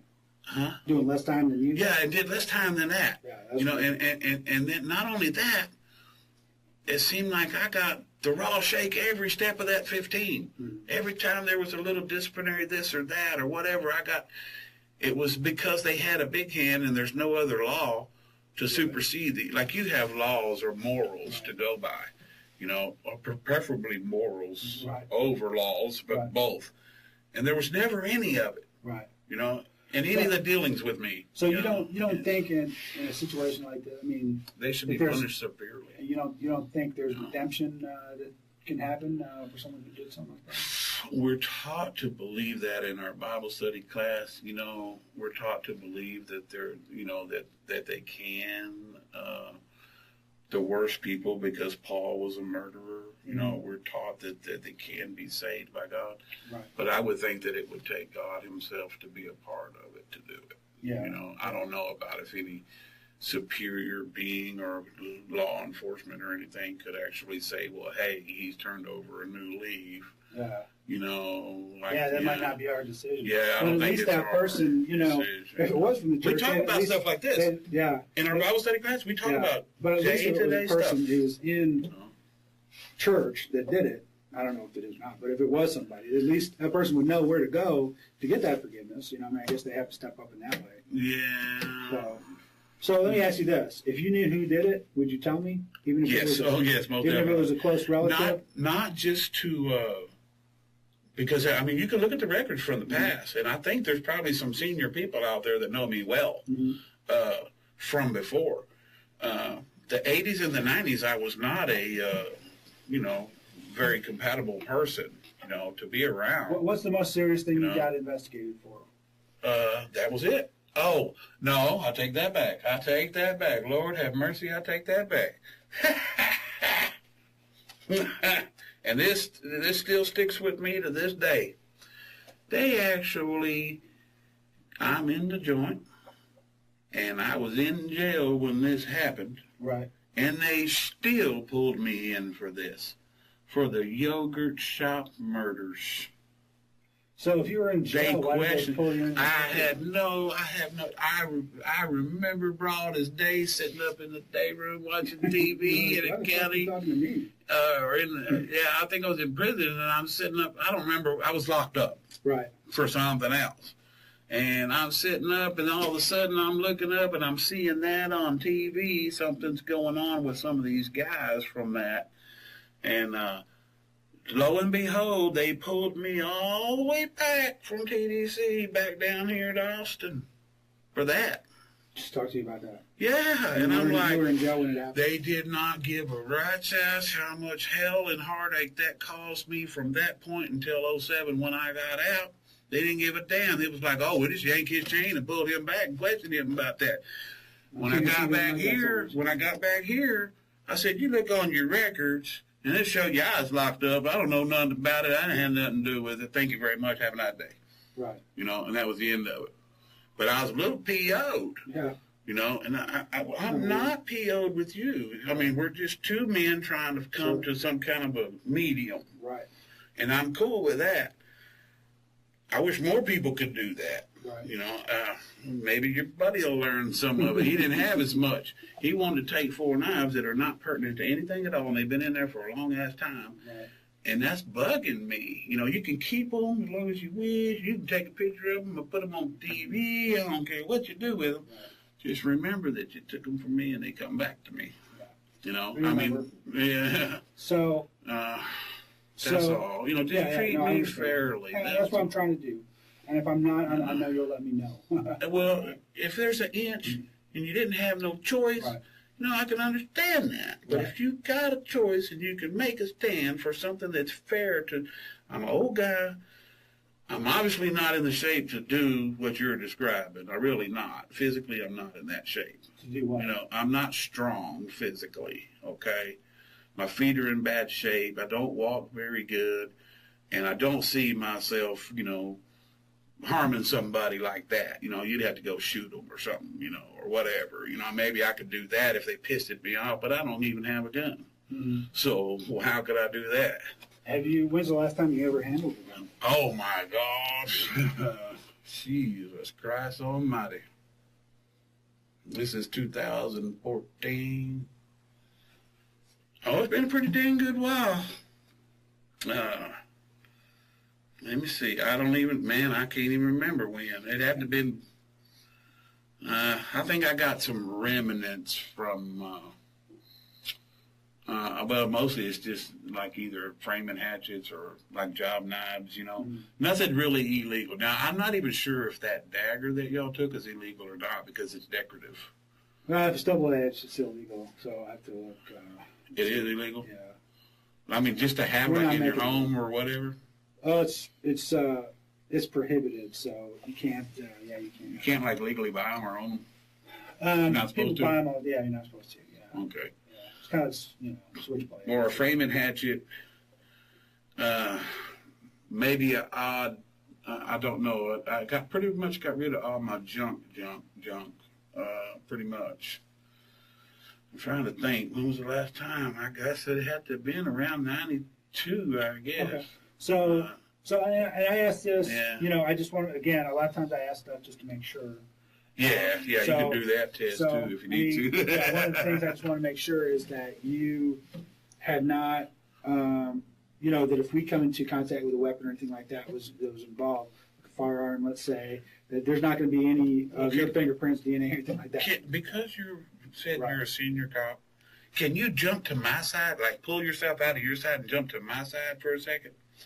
If that was your van, and this is a heinous thing to be asked about. Now, I got upset when they yanked me back through, because you know what that involves? That involves TDC chain. Mm-hmm. That involves going through a bunch of units where they check up your hole on every stop. Right. And you wait in these non-living areas on the concrete for hours and hours and hours, up to 2-3 days. And they're yanking me back for something. If they'd have done their homework, they'd have seen I was locked up when it happened. How could I have anything to do with it? Right. You see? Yeah. And when I got here, I told them that. They're like, oh, golly, Barney, and it was true. I was locked up. I don't know anything about it. I don't run with those kind of guys. Right. There's something that's really, I guess you're guessing it. Okay, I think you're guessing it. And that is that those kind of people have something that you can detect. And it may not say, okay, he did it, or he didn't do it, but it's something you can detect that keeps you away from those kind of people. Right. And it could be they're a Chester or whatever, but there's just some kind of a weirdness sense that you know not to be around that kind of person or that kind of person. And pretty much, I think I'm pretty good at that. Okay. Because I've been now 15 years, and I'm pretty good at staying away from all of that. So, this is, I'm not saying you did anything. I'm saying this is just a mental exercise. If you did it, would you tell me that you did it? Oh, yeah, you asked me that already. No, I asked you if somebody else did it. But if you did it, you would. At this point stage, I'd have to tell you because Why you're would you already. tell me? Yeah, I mean, if I did this, right, and you're asking me, ask me that again so we can clarify. Because I don't know if the I'm room's bugged or I'm not what. saying you did anything. I'm just saying if you did it, if you killed anybody, would you tell me? Sure, yeah. At this point, why would anyone tell me? I don't know. We got all our cards on the table, right? So it's kind of just between two guys. Right. We both put our bridges on at the same time. You're losing a little more hair than me, but just like on a path of life, and we're just two men. Now, why can't I meet a man fairly? That's one thing I stand on is you saw it. You met me the other day. Right. I met two men, which is not cool. It's supposed to just be one-on-one. Right. But I met two men. One guy, he's playing the bad guy deal or whatever. He had a kitchen his crawl that day. Mm-hmm. And he dug first. I have common sense, and I looked at the van. The van's a freaking wreck. You can tell if that was a previously used item or not, or you can tell if it's been there a long time. It's got dust and dirt on it. Why it was a ruse or a trick for him to take them, or something. Something wasn't right in the taking of them because he was being cautious or careful. Yeah. Well, see, I don't, but to me, they're just. I have so many. My girl just bought me a brand new one. She bought me. I ain't even opened it yet. That was a Christmas present. Hey, let me ask you a question. You got a scar on your ear. What happened to your ear right there? Oh, it's been there forever and ever and ever and ever. I don't even remember how. I want to say that was a piece of wire that got flung being pulled. And you know how, like, when you're on a run of wire, let's say there was a wire all the way around the run. Last little bit pops back. Yeah, when it comes out of it flings, and then that's what did that. I believe that was. Yeah, I believe that's what it was. You need a better story than that. You need that's a nice fight and I have one of those. I have one of those. Oh yeah. Yeah, I have one. I have one of those right here. Right there. And in prison, I had my foot in his throat and he stabbed me with a knife. Yeah. Yeah, that's a long time ago. Right there. So you had the better on him. Yeah, I had my foot. Yeah, yeah. As a matter of fact, everybody in the damn pool hall was clapping when that happened. Yeah, I didn't like that happened at Moyer's Pool Hall back in the, I want to say late 70s, early 80s. Pulled a damn pea shooter 32. I think it was either a 4-shot or a 5-shot revolver 32. Pulled it on me, and I kicked him. I got him down on the ground, and I had my foot in his throat, and he still got that piece. And I managed to kick that piece away with my other foot, and I still got my foot in his throat, and he stabbed me right there. They all got down for me, though. So what would have happened if he wouldn't have stabbed you? He might have. He definitely. Well, if he hadn't have stabbed me, it probably wouldn't have happened the same way. Right. But what happened was when he stabbed me there, the whole group converged to get the piece. You see, so I don't know who. Somebody in the group got the piece away from both of us, but it was his piece. Right. I've never, liked carrying them. Right. And it does sound like they don't interest me. Right. They don't interest me very much. They used to when I was younger. I was intrigued a little bit by them. But anyway, they got the piece away, and they were clapping like, yeah, get his ass. We don't know who he is going to shoot, and all this and that, and he had a gun. Chaos going on, a bunch of people. Pool hall in the 70s, 80s, it was a little more different than now. Sure. And, but I don't know. I know he was able to get up. So, but that's. It sounds like that would have been the end of him if he hadn't. I've jumped over and leaned against the bar and pulled the knife out, and I actually let it heal up by itself. So I didn't go to the hospital for it. So. Right. It's a good one. It's a good one. But I guess I probably would have dared him to if it were you and the guy had a foot in your throat, you probably just did what you could too. Well, he should have never pulled a gun over some bullshit. It was over probably 20 or 50 bucks was a common bull bet, you know. He thought he'd been cheated? Yeah, well, I don't know. I think he was mad because he lost or whatever, but, you know, for whatever reason, he thought he could skate out by pulling the gun and not have to pay the bill, you know. That don't work. No. Not, well, it probably would nowadays because everything's all different now. All these youngsters are just hyped, you know. They're just, they're a different set than we were, you know. That's why I don't mess around too much. It's because they're different. They're into different stuff, and there's all this stuff I don't know about that's out there now. And the only thing I know about is a few pain pills are a little bit weak.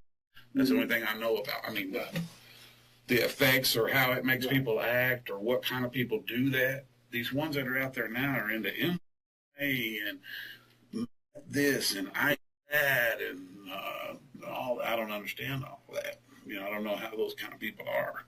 So I don't mess with them. You know, they're into these.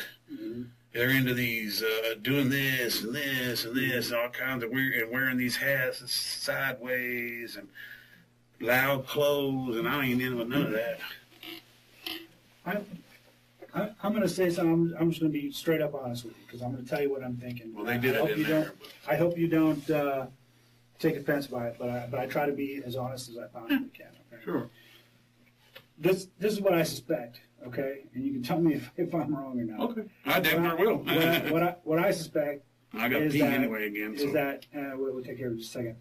So I know you don't have long, but so one thing I suspect, and the jewelry and stuff makes me think this, is that, and also a little bit of your background. I know that's a long time in the past. Yeah, okay? I haven't had any of that background in a while. But people, you know, I know people sometimes go back to their ways, and that is, I suspect that you might be doing some burglaries. Okay, I think you might be doing some, maybe working in people's houses and going in and doing them. No, sir. Okay. No, sir. I'm not in shape for it anymore. Right. I don't got the mind for it anymore. Well, how much in shape you got to be to do a burglary? You pretty much got to be. I don't even know if my ticker would take it. Right. You know, because it amps out. Your heart kind of races, and you're in this.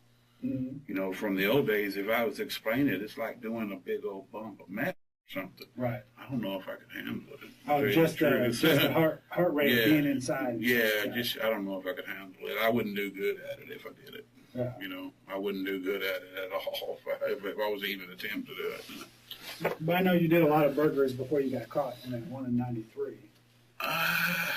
Not necessarily. I kind of just knew the people pretty much. Right.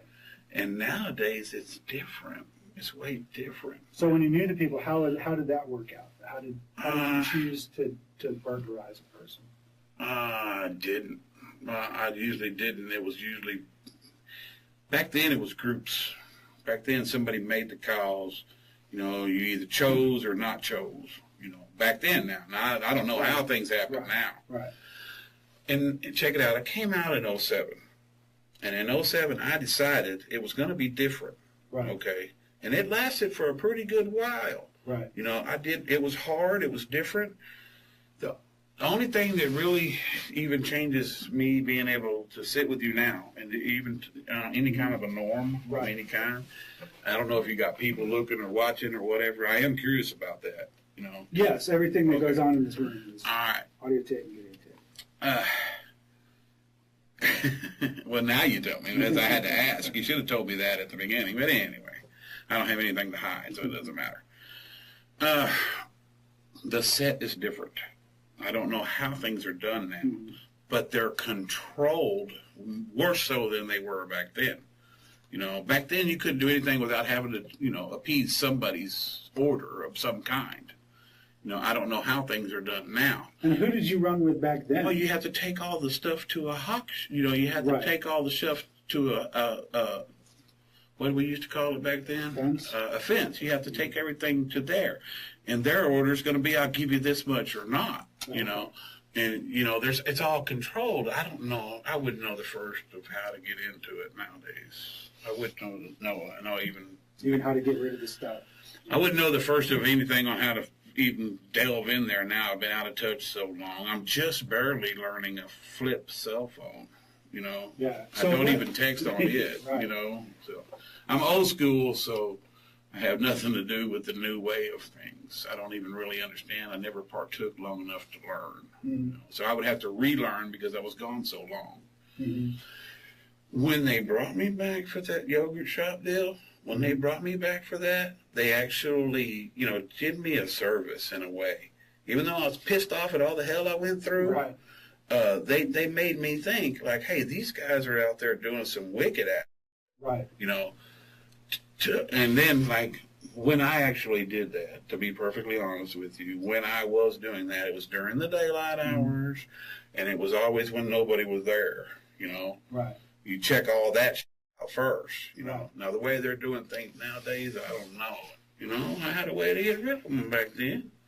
You know, they wouldn't have gave you, but maybe if you're lucky, those are better than anything else. You can get about 70 cents on the dollar on those, especially if there was pistols, you know, and then you can get 70, 80 cents on them. But jewelry and jazz like that, you know, anything like that is 30 cents on the dollar, you know, if you're lucky, because it's already marked way high, you know.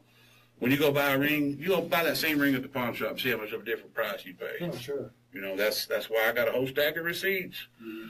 I got a whole stack of receipts for all the real ones. I got them. They're on record as being bought, paid cash. Yeah, it's a new thing. I'm not down with it.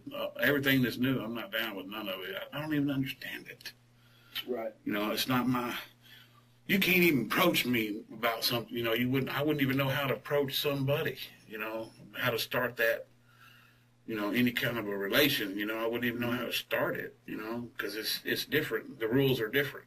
Normally, like back in the old days, you know, you could have met me to get some green, you know, or something like that. And then we went from there, and then you into me for a few hundred or this or that, and it would lead to something else or whatever. I don't even know if it works that way anymore nowadays. So let me ask you a question.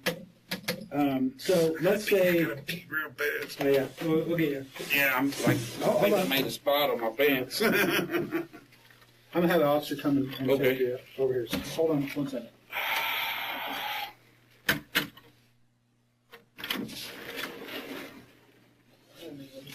All right, thank you, sir.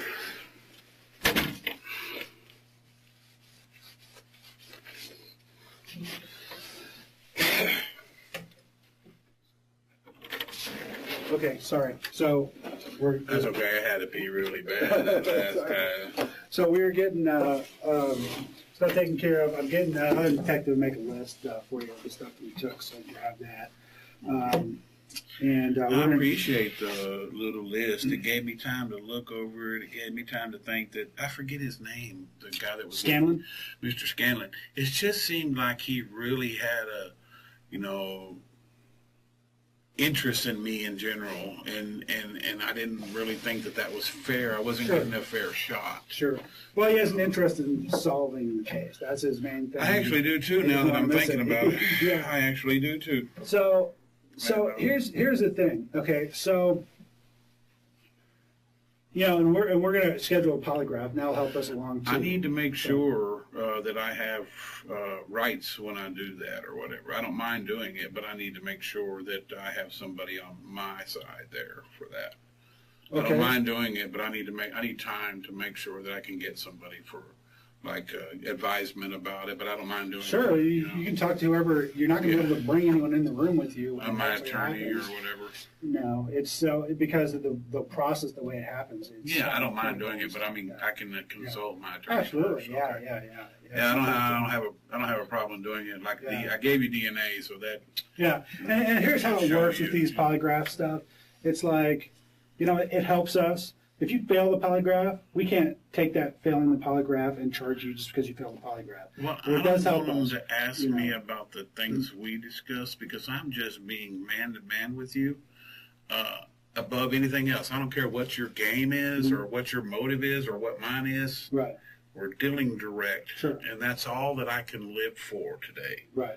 You know, is I treat Oh, you. the polygraph was not going to be today. Yeah. Yeah, that's the only thing. I just want to make sure if they ask me whatever you're gunning for or shooting at, if they ask me about that and just that, we're going to ask you straight up. It's going to be, and you're going to know before you do it, before you actually polygraph, what you're going to be asked. And it's going to be straight up like, did you kill this person? Or did that? I mean, it's going to be, there's not going to be any tricky questions. You're going to know the questions before they do it. Totally cool with They're going to do it. They're going to tell you what they are, and then you're going to do it, and you'll do it like multiple times just to make sure the readings are good. And if, let's say, it comes back and says, this guy's a lying piece of shit, we don't run out and go write a warrant. What we do is we say, okay, we got a problem here, okay, and we talk through it. You know, sometimes there's an explanation for why someone fails a polygraph. You know, doesn't have anything to do with them. I can just look at you and be around you, or touch your hands. Right, and then you can tell if you're lying.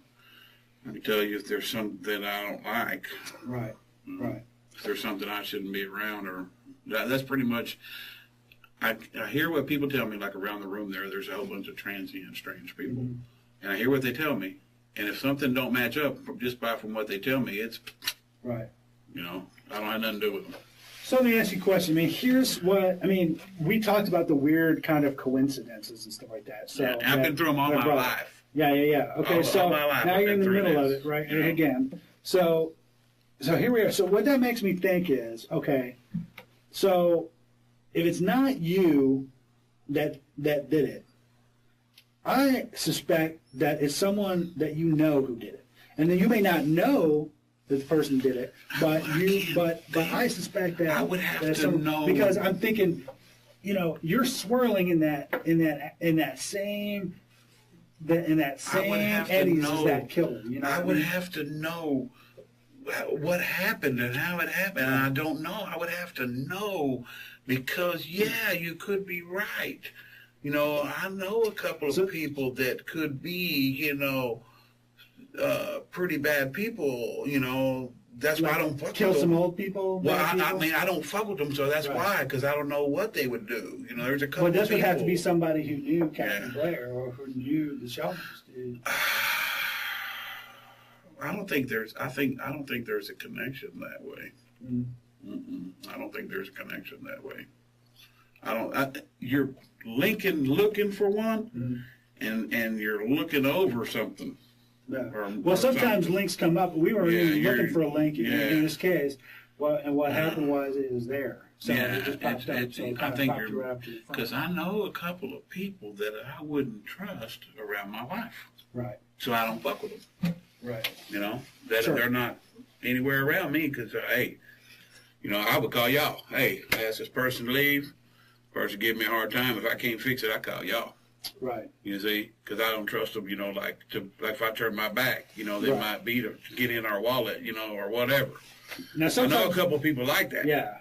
So is there somebody have to know like how these things happened? Yeah. So in your particular line, is there someone who could vouch for you, who could say this is the guy who would never do something like that? Who could vouch for you? I would imagine that my whole family would, my wife would, some people at the church would. This is not the kind of guy. I'm not a murderer, sir. Okay. Right. And now I've done some stuff, but I'm not a murderer. Now, would anyone say you were a violent guy? I mean, obviously, we talked about some stuff. You're a fighter. Right? That's violence. It's controlled violence. Maybe only when you put me there. Right. If you put me there, then I'm going to try my best. But only if I've been put there, and I don't go there. Right. I'm pretty harsh from being through the ringer. You know, I'm pretty harsh.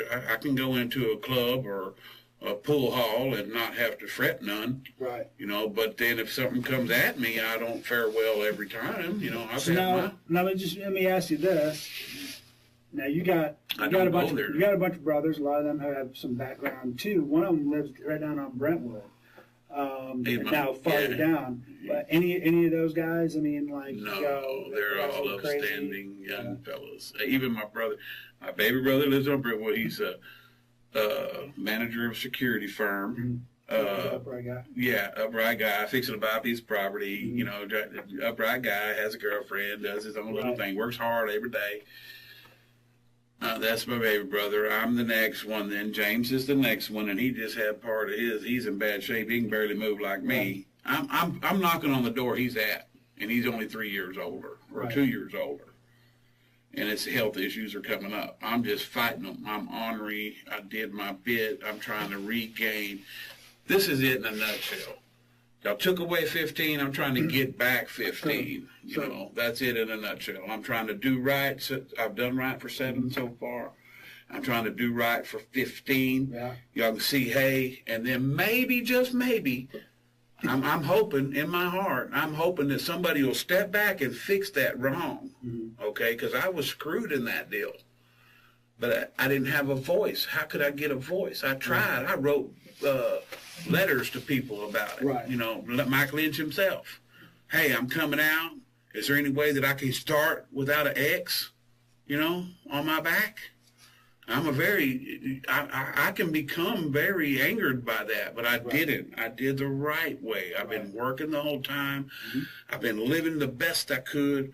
We ended up in a hotel in a bad part of town, and I'm still faring well there. We still managed to pay our bills. You know, we've been there 2 years there. We don't cause no trouble there, you know. As a manager, she's just a B to begin with. I think she's a doctor. But anyway, she's a little bit of a B, you know. She doesn't like me to stand outside and smoke. She wants everybody to do everything inside their room. Right. Well, my wife don't smoke, so I stand outside to smoke. Well, she hasn't ever said anything else about it.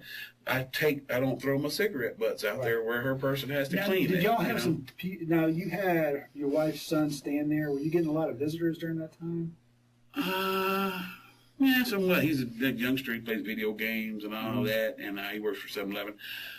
He's a green youngster, very well, not very well, very unsocietable, you know, like he doesn't function well. He's been around mama's boy. Yeah, so he's not good out in social situations. Only thing he does is play videos, so he has a few friends that play those video games, which I don't like or understand. You know, I don't want to know anything about them. People do it. That's their gig, not mine. Right. He was staying there with us for, let me see, I guess 9 months or so. Right. Maybe a little longer. Don't know. I think about 9 months. So obviously we talk to a lot of people. Anytime we investigate, I'm sure other people said, "Hey, he's a harsh guy, but he's not like that." You know, I'm trying to be. I've been trying since '07 to be different. Sure. You know, I've been trying to. I forgot all the things that they don't even fit anymore. Right. You know, how I would go to achieve some things before don't happen now. You know, you can't do it that way. You have to go to a different place, and you have to be a different dress and everything else and different style, and I don't understand all of it. Is there something you can think of that could help? I am thinking of a little something. As a person? I am thinking of a little something, but I'm going to have to think on it a moment. I'm thinking on something right now because you struck a chord when you asked me that. I'm thinking on, okay, but it goes back to, it ties into the van being stolen, man. That's what it ties into. It has to be who. Okay, get this. You did 15 in the pokey. Right. All right. You managed. You saved your integrity, and you come out swinging a heavy bat. I got a job right away. I got my own place right away. I bought my own truck right away. I worked my ass 2 jobs to the bone, and I came out and did everything successful. Somebody, I can't figure out who would be having enough balls to try to steal my van. Right. You know, because also, I know so many people, all it takes is for me to say the boom, and I did do that. We were even, several times I went with someone in their vehicle looking for that van. Right. And we was ready to take care of business. Right, sure. You see, if I caught them in that van, we were going to rectify right then and there. Now, then you get a call. It'll be a trial. Thanks, thanks, but no thanks. Right. You know, that's what was going to happen. I was very upset, okay? Whoever had the balls to bug me like that is the kind of person that'll do something wicked. You see there? Now, there's 1 or 2 I can think of, you know, that might have, but whomever did it, and then this is telling me something weird, too. They didn't even have to bust the lock on that van, but they did. They didn't even have to. All you got to do is put your hands on the glass and pull the glass down. I got a screwdriver jibbed in the door right now. Right. Did you notice that? Mm-hmm. The glass falls right down. You take that screwdriver out. You don't even have to take it out. You can take your hands. They didn't have to put the lock. So that tells me that it's somebody young. Well, most of those things were stolen by young kids. Okay, but somebody mm-hmm. knew that they were taking my van. You got to understand that there's something there. Okay, because I'm a helpful kind of guy right now. A lot of those people at the motel, I take them to the food pantries. Mm-hmm. I helped a couple of them get work. You know, not work with me, just get work, you know, from other people that I know. And then I have helped a couple of them on some extra matters, you know, that don't pertain to your thing, you know. And so they think that I'm a nice guy or a helpful guy, and I try to be like that now. But somebody's eating at that with like it's a weakness, you know, and they jack my man. You didn't consider that maybe it was just some teenage kid? Even if it was, when they did that and then they abandoned it, where I was told they abandoned it at the on 290, that tells me that it's somewhere in this district.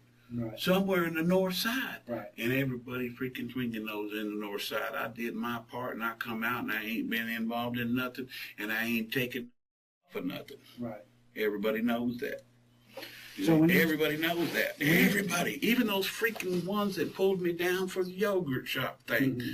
They're like, hey, we better leave that guy alone. That guy come in here and fixed our business. You know, he told us our business, and they should have looked for that before they ever yanked me. So what?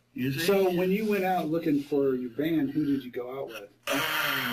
Well, they wouldn't be of your interest. They're not. They're aiding me. Right. I'm just curious who your friends are that would. Yeah, they wouldn't be. They're just regular old guys, but they're down for like being treated right. You know, they do things right. They work all day and go home to their girl, you know. Right. They wouldn't be, but I'm thinking. I don't think they're killers. Yeah, I'm thinking that somebody that may have even been in that van, because they went to that door side. So after they stole your van, why would they go kill somebody? No, I'm not. Well, I don't. Right. Okay, I'm not.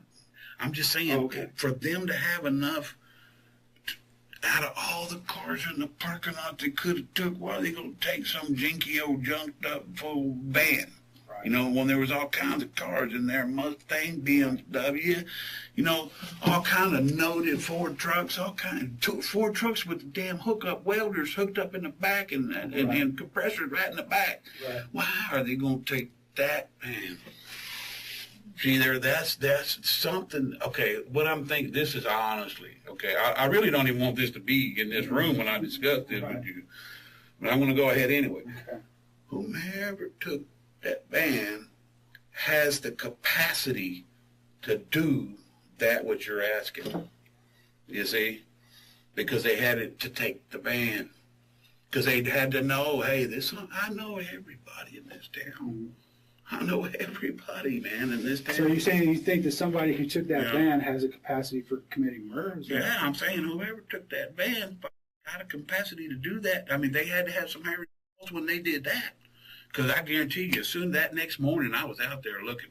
And I even told Mr. Geist, the officer that came on the scene 2 days later, I already been looking. Me and several of my buddies been looking. He said he'd be doing the same thing. He'd be doing the same thing. We went all the way to Grand Avenue, because we know there's a bunch of technical areas over there, a lot of warehousey type parking lots, big parking lots where they could have did. We went all the way to Grand Avenue, and we came all the way back to Coney Lane. Actually, really all the way back to 38th, but we didn't jump on that side of 35. I was thinking about that when we were looking. We didn't jump on that side of 35. I tried to look in Little Mexico where we're at. I'm thinking somebody had too much sauce because it was on a weekend, needed a way, and saw that and did it at first. And then I started thinking to myself, when I got the van back, it's on the passenger side. that freaking window, all you had to do is go like that, it come right down. It won't even lock. It won't even close. So why the hell did they jib the lock?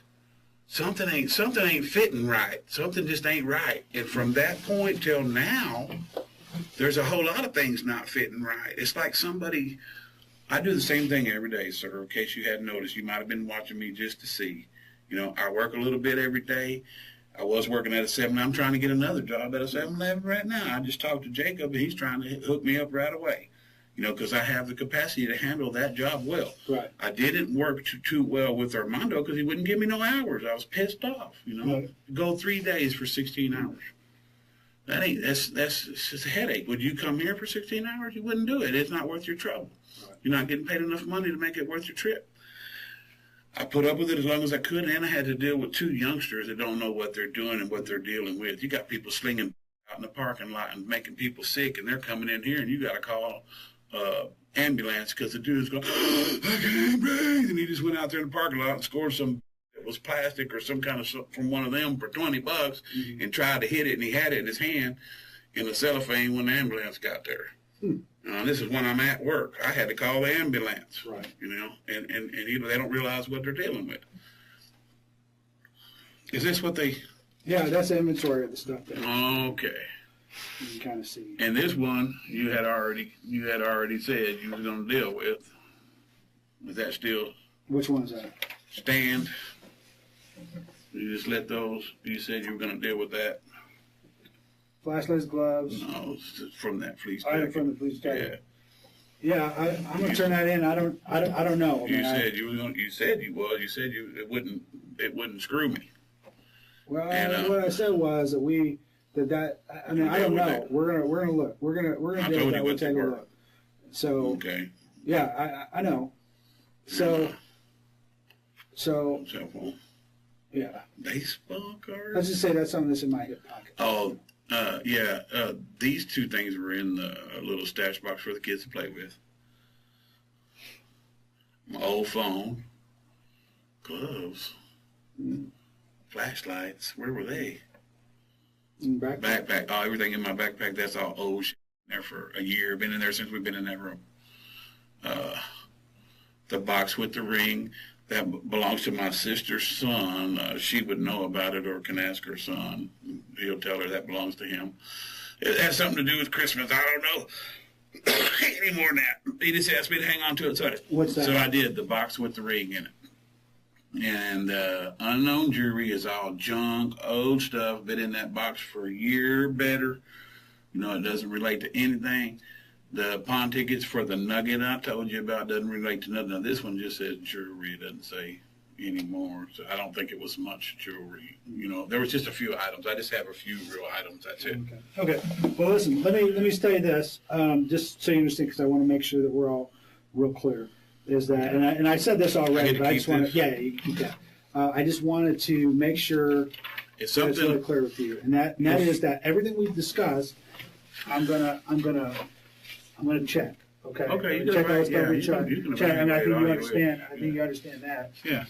But also though, you should. Part of.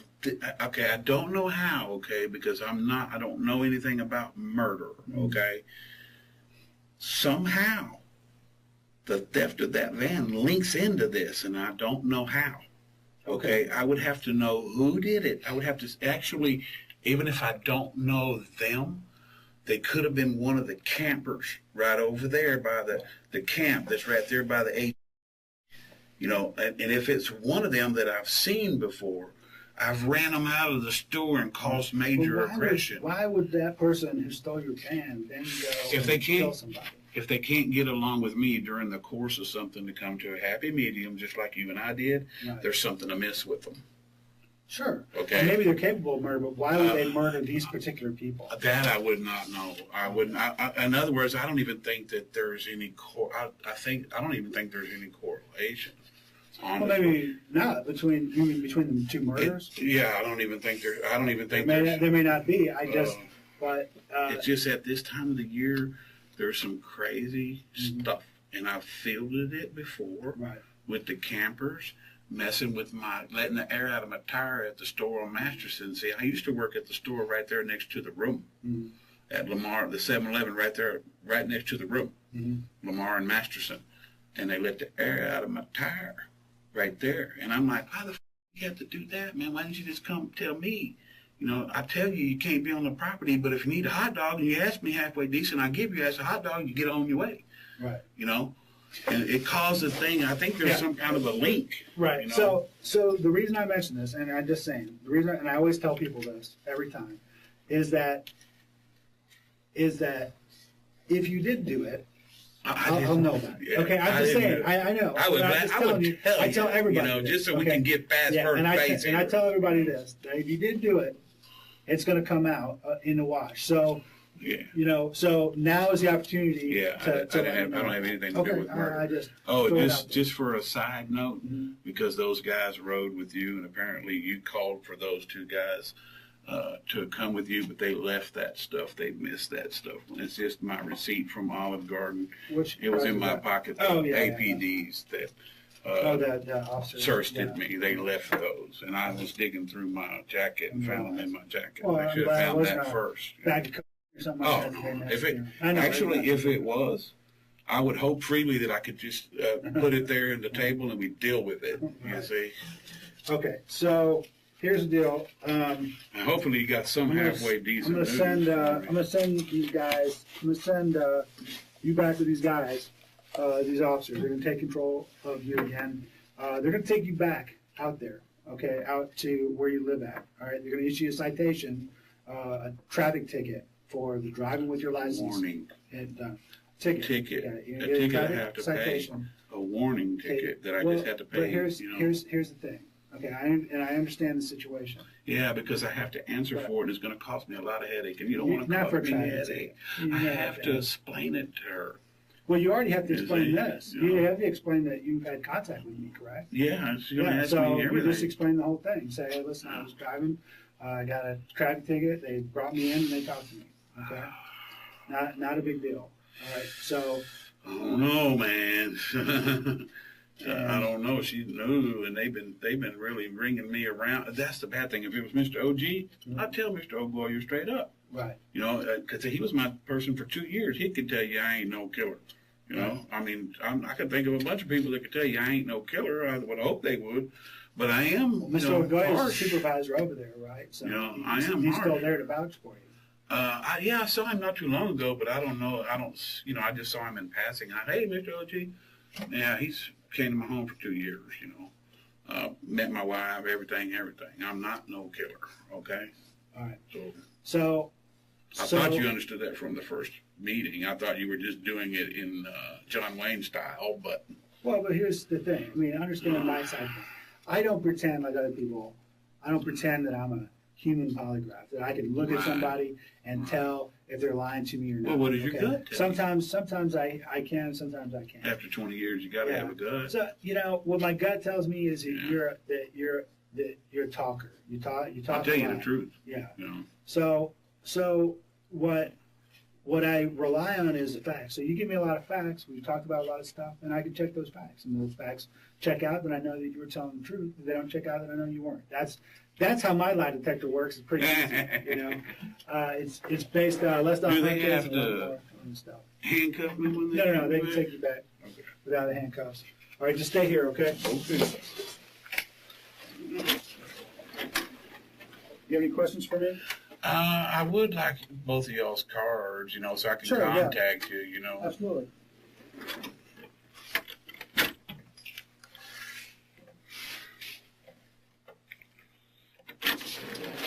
Hey, so I'm going to give you a call tomorrow about the polygraph. So whoever you want to talk to about I try to get a hold. I have an attorney. I have an attorney. I just don't know if he's that kind of an attorney. I just need to ask him, what should I do? Get it set up. In the end, it's your decision. However you want to do it. You don't want to do it, you don't want to do it. Oh, no, I don't mind doing it.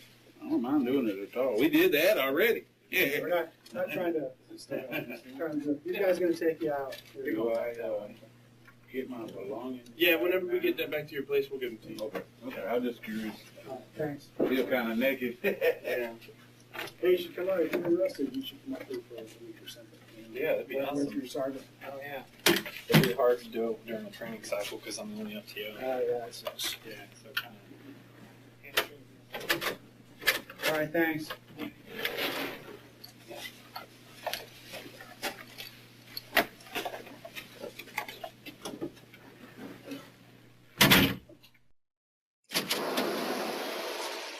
I'll leave that open a second before we.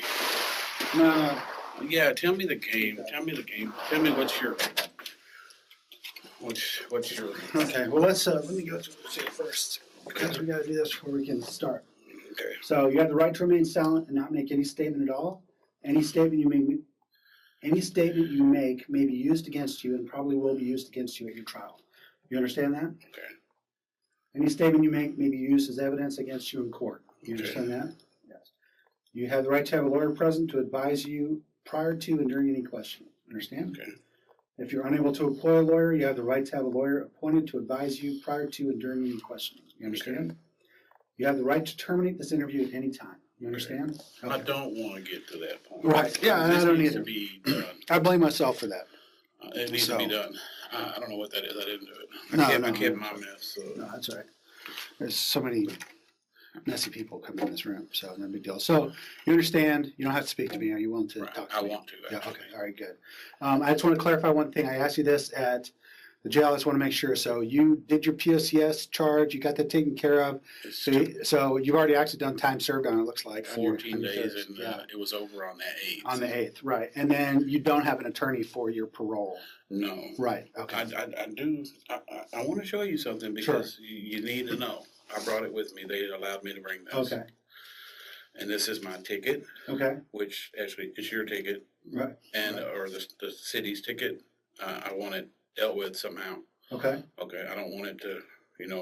I'm in jail, so I can't deal with it. So, and then I want you to know that this is the first time ever right, that I've been advised. You see what it says? uh-huh, Now I've heard that uh-huh, years and years. I've heard that. right, But when you don't have anything you're not looking for the things that I could tell you that I was actually, guilty of some of the things doing. right, Like I told you on the way. right. That's not you don't care about that, Right. I mean, you Well, do, here's the but thing. Yeah, I mean, here's the thing. What we don't, what we want. So we've gotten to the point right now, based on what you've told us, because as you've seen, regardless of how things ended before, I did listen to what you said.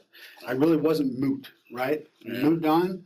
I moved on, and I actually followed up on what you told me, and I found out the truth of the matter. Okay, so I know who committed the murders. That's not an issue for me. Okay. That's not an issue that's in question because that guy's already given it up. He's told me all sorts of details and everything, okay? And so, of course, he's also said some stuff about you, with regards to, well, Tim made me do it, that kind of thing, stuff. So, yeah, so again, same thing. He tells me something, I come back, I follow up on it. That's it. That's what it is. It's just being fair. So that's what we do. And also, if this guy did it, he needs to make sure, he needs to answer for what he did, right? So we need to make sure that is that's taken care of. Okay. So we do want to make sure that that we get all of the details out. That I understand the relationship between you guys and all of that between you and your. Sean Gant. I wasn't even sure of his right. name exactly. But Right. And all of that. So that's why we're here. Because you kind of know what's out there. All the things had said. So, and I think I said this before. The main thing that I'm investigating is murder. Okay. Right. I found my murderer. I want people to help me strengthen my case against the murderer. Okay. So it's important for me to talk to you because I think you can help me with that. Okay, that's something that you can do. Now, is it gonna be in my advantage to do it? Is it gonna? I mean, not advantage. That's not the right word. Is it gonna be? You have got my parole officer so scared of me that she wouldn't even come to me the other day. She sent somebody else. right. Right. Okay, and I'm not that kind of a guy. Sure. I need to know how Sure. do I shake that. Well, let me tell you, Right. okay? And here's the thing. So I've heard a lot. So, and that's what we're, it kind of I've got been thinking. mentioned it on the Yeah, way, I've and been then thinking. just as a matter of course that this is what happens. We talk to a lot of people. Right.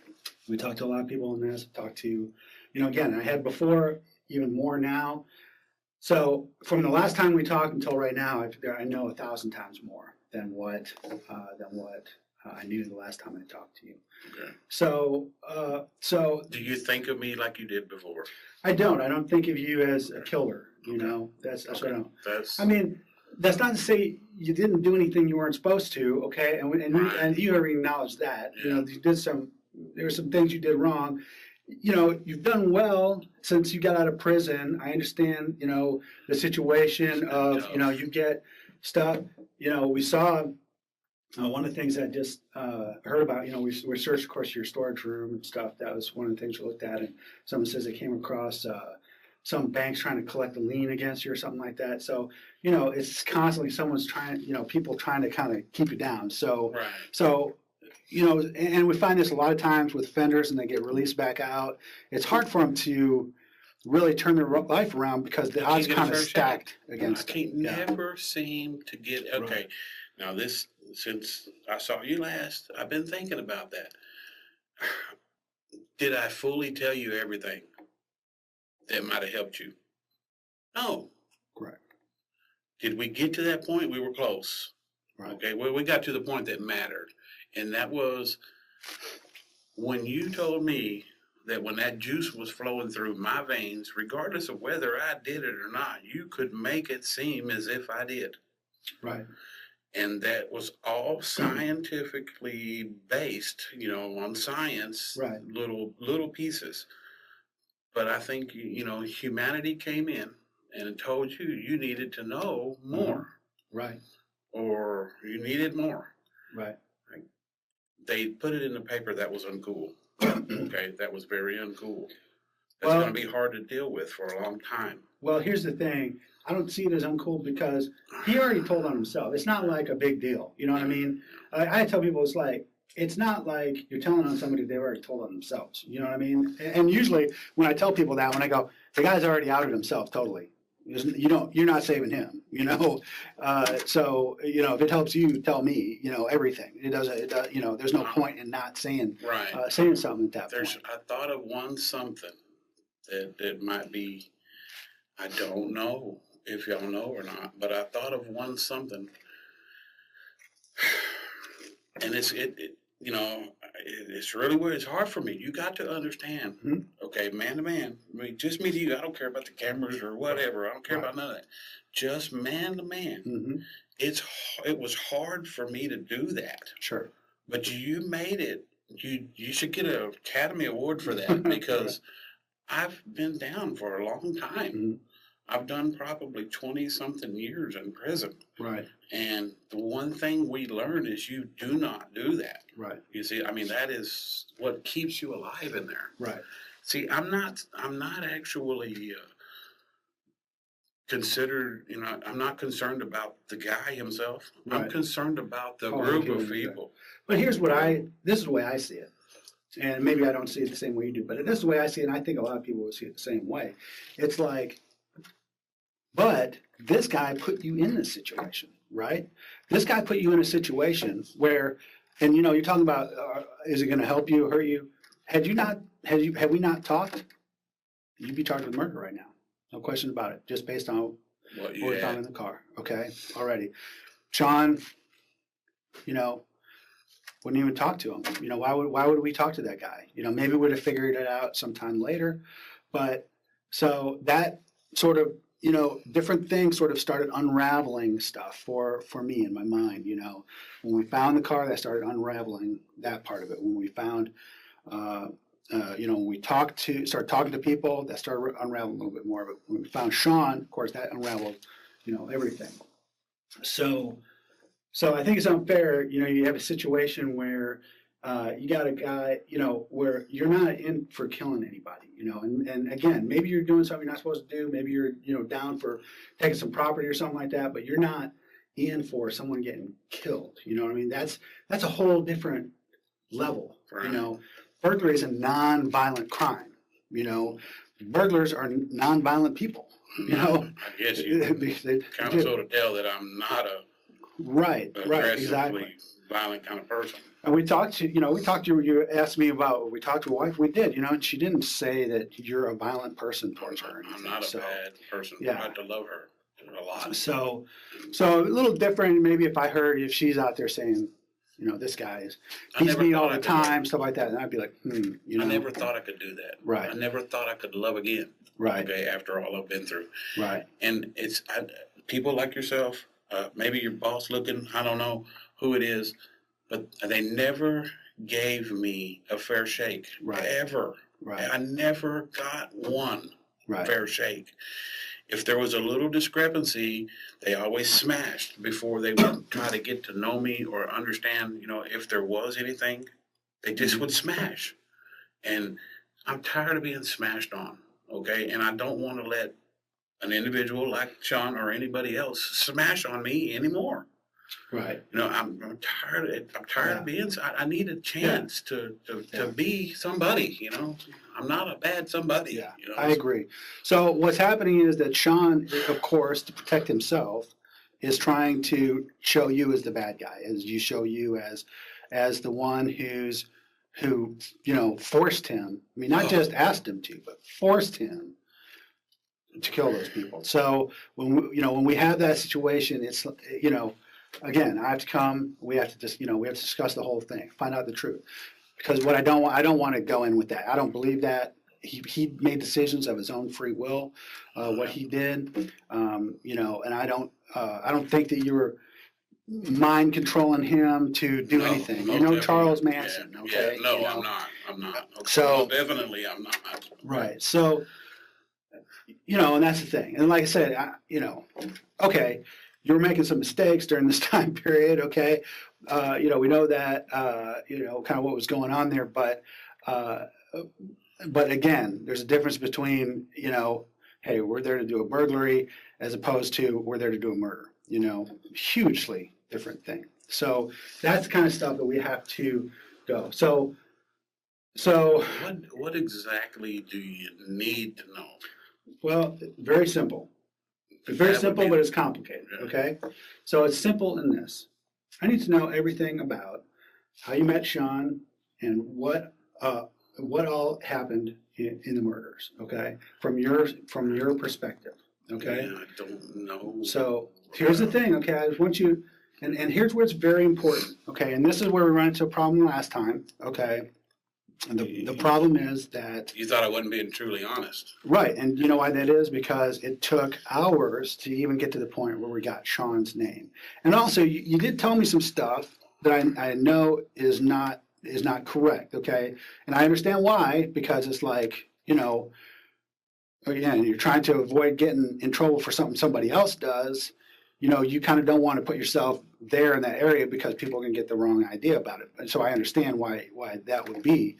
But, in terms of like where you're at, that is easy for us to know, okay? Where you're at any given time. And I wasn't kidding. I don't know if you saw in the thing, but there actually was video, okay?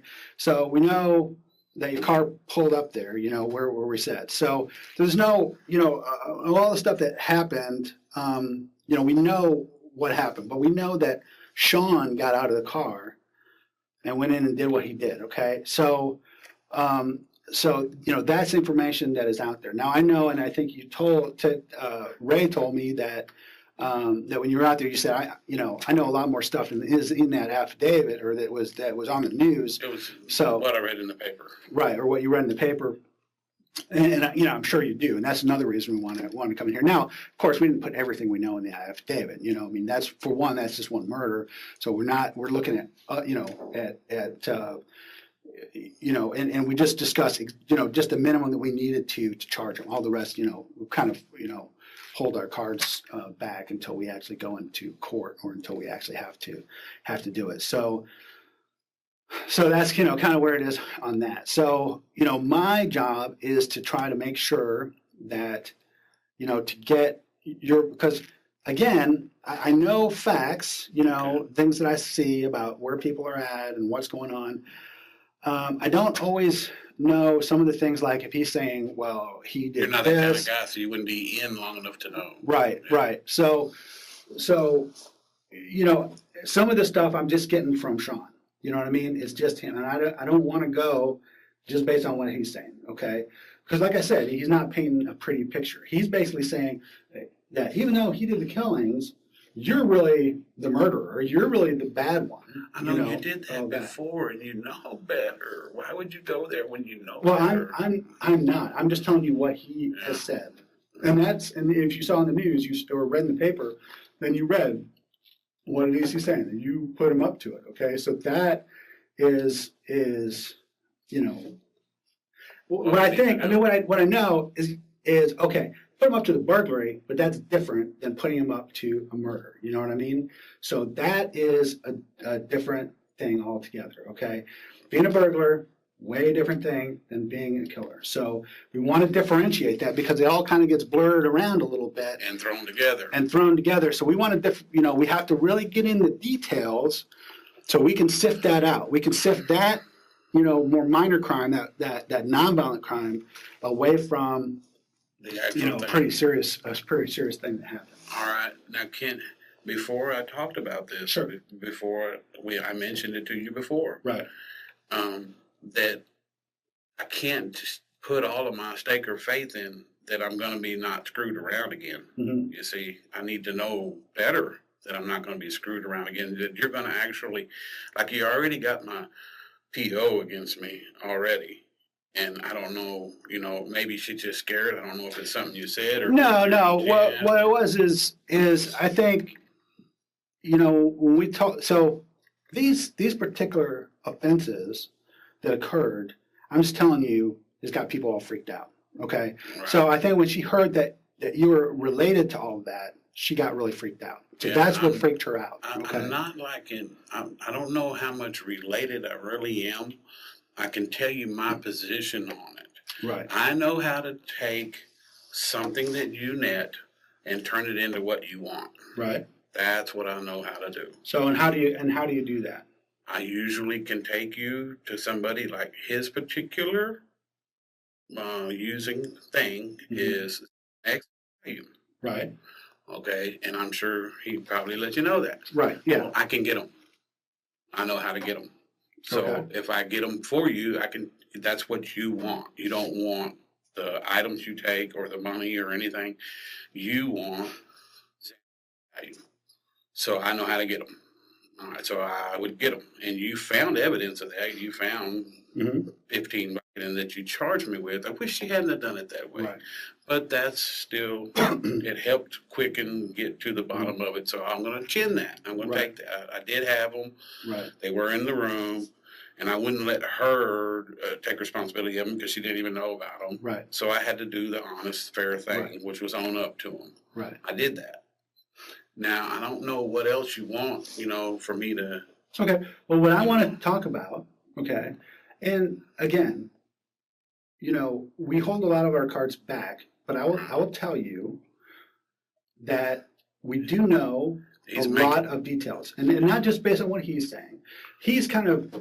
like how you have your play-by-play guy and you have the color commentator? Okay. Right. So I'm kind of the play-by-play guy. I can tell you what happened, when it happened, who was involved, people who were there. What I can't do is I can't do the color stuff. And right now it's Sean's doing the color. Okay. So Sean right now is getting to say, here's the guy who's here's the guy who put me up to it. Here's the guy who told me to do the killing. And that's the key right there, okay? The key is that you told him to go kill the person. Okay, that's problematic, okay? Yeah, if you said, let's go do burglary, it's just like you get a bank robbery thing. Somebody says, hey, let's go do bank robbery, and you're like, yeah, cool, and you're the getaway driver or whatever. The guy goes in, shoots the teller, comes back out, yeah, I got the money, let's go. You had no idea that was going to happen. you didn't plan it. You may not even know it, right away after it happens. But I actually didn't until you knocked on my window. Right. So what's important is we absolutely have to lay out. But I do know, okay, and this is what I and I'm not BSing about this. And I don't want to overstate because we're still working on clarifying some of the stuff. We're still waiting on more data to come back. But I do know that you were present during these burglaries. Okay, so by present, I'm not saying you were inside the house. Okay, I'm certainly not saying you were killing anybody or doing anything like that. You were present when these things happened. So that's what we need to know about. So we want to know what was going on. Of that exactly. Okay. I am sure of this much. I know for a fact, I think y'all don't have something related to the crime. So what's that? And that would be the stuff that he had on him. And where is that? I can't tell you. I can only take you to it. That's all I can do. We can arrange that. Where is it at?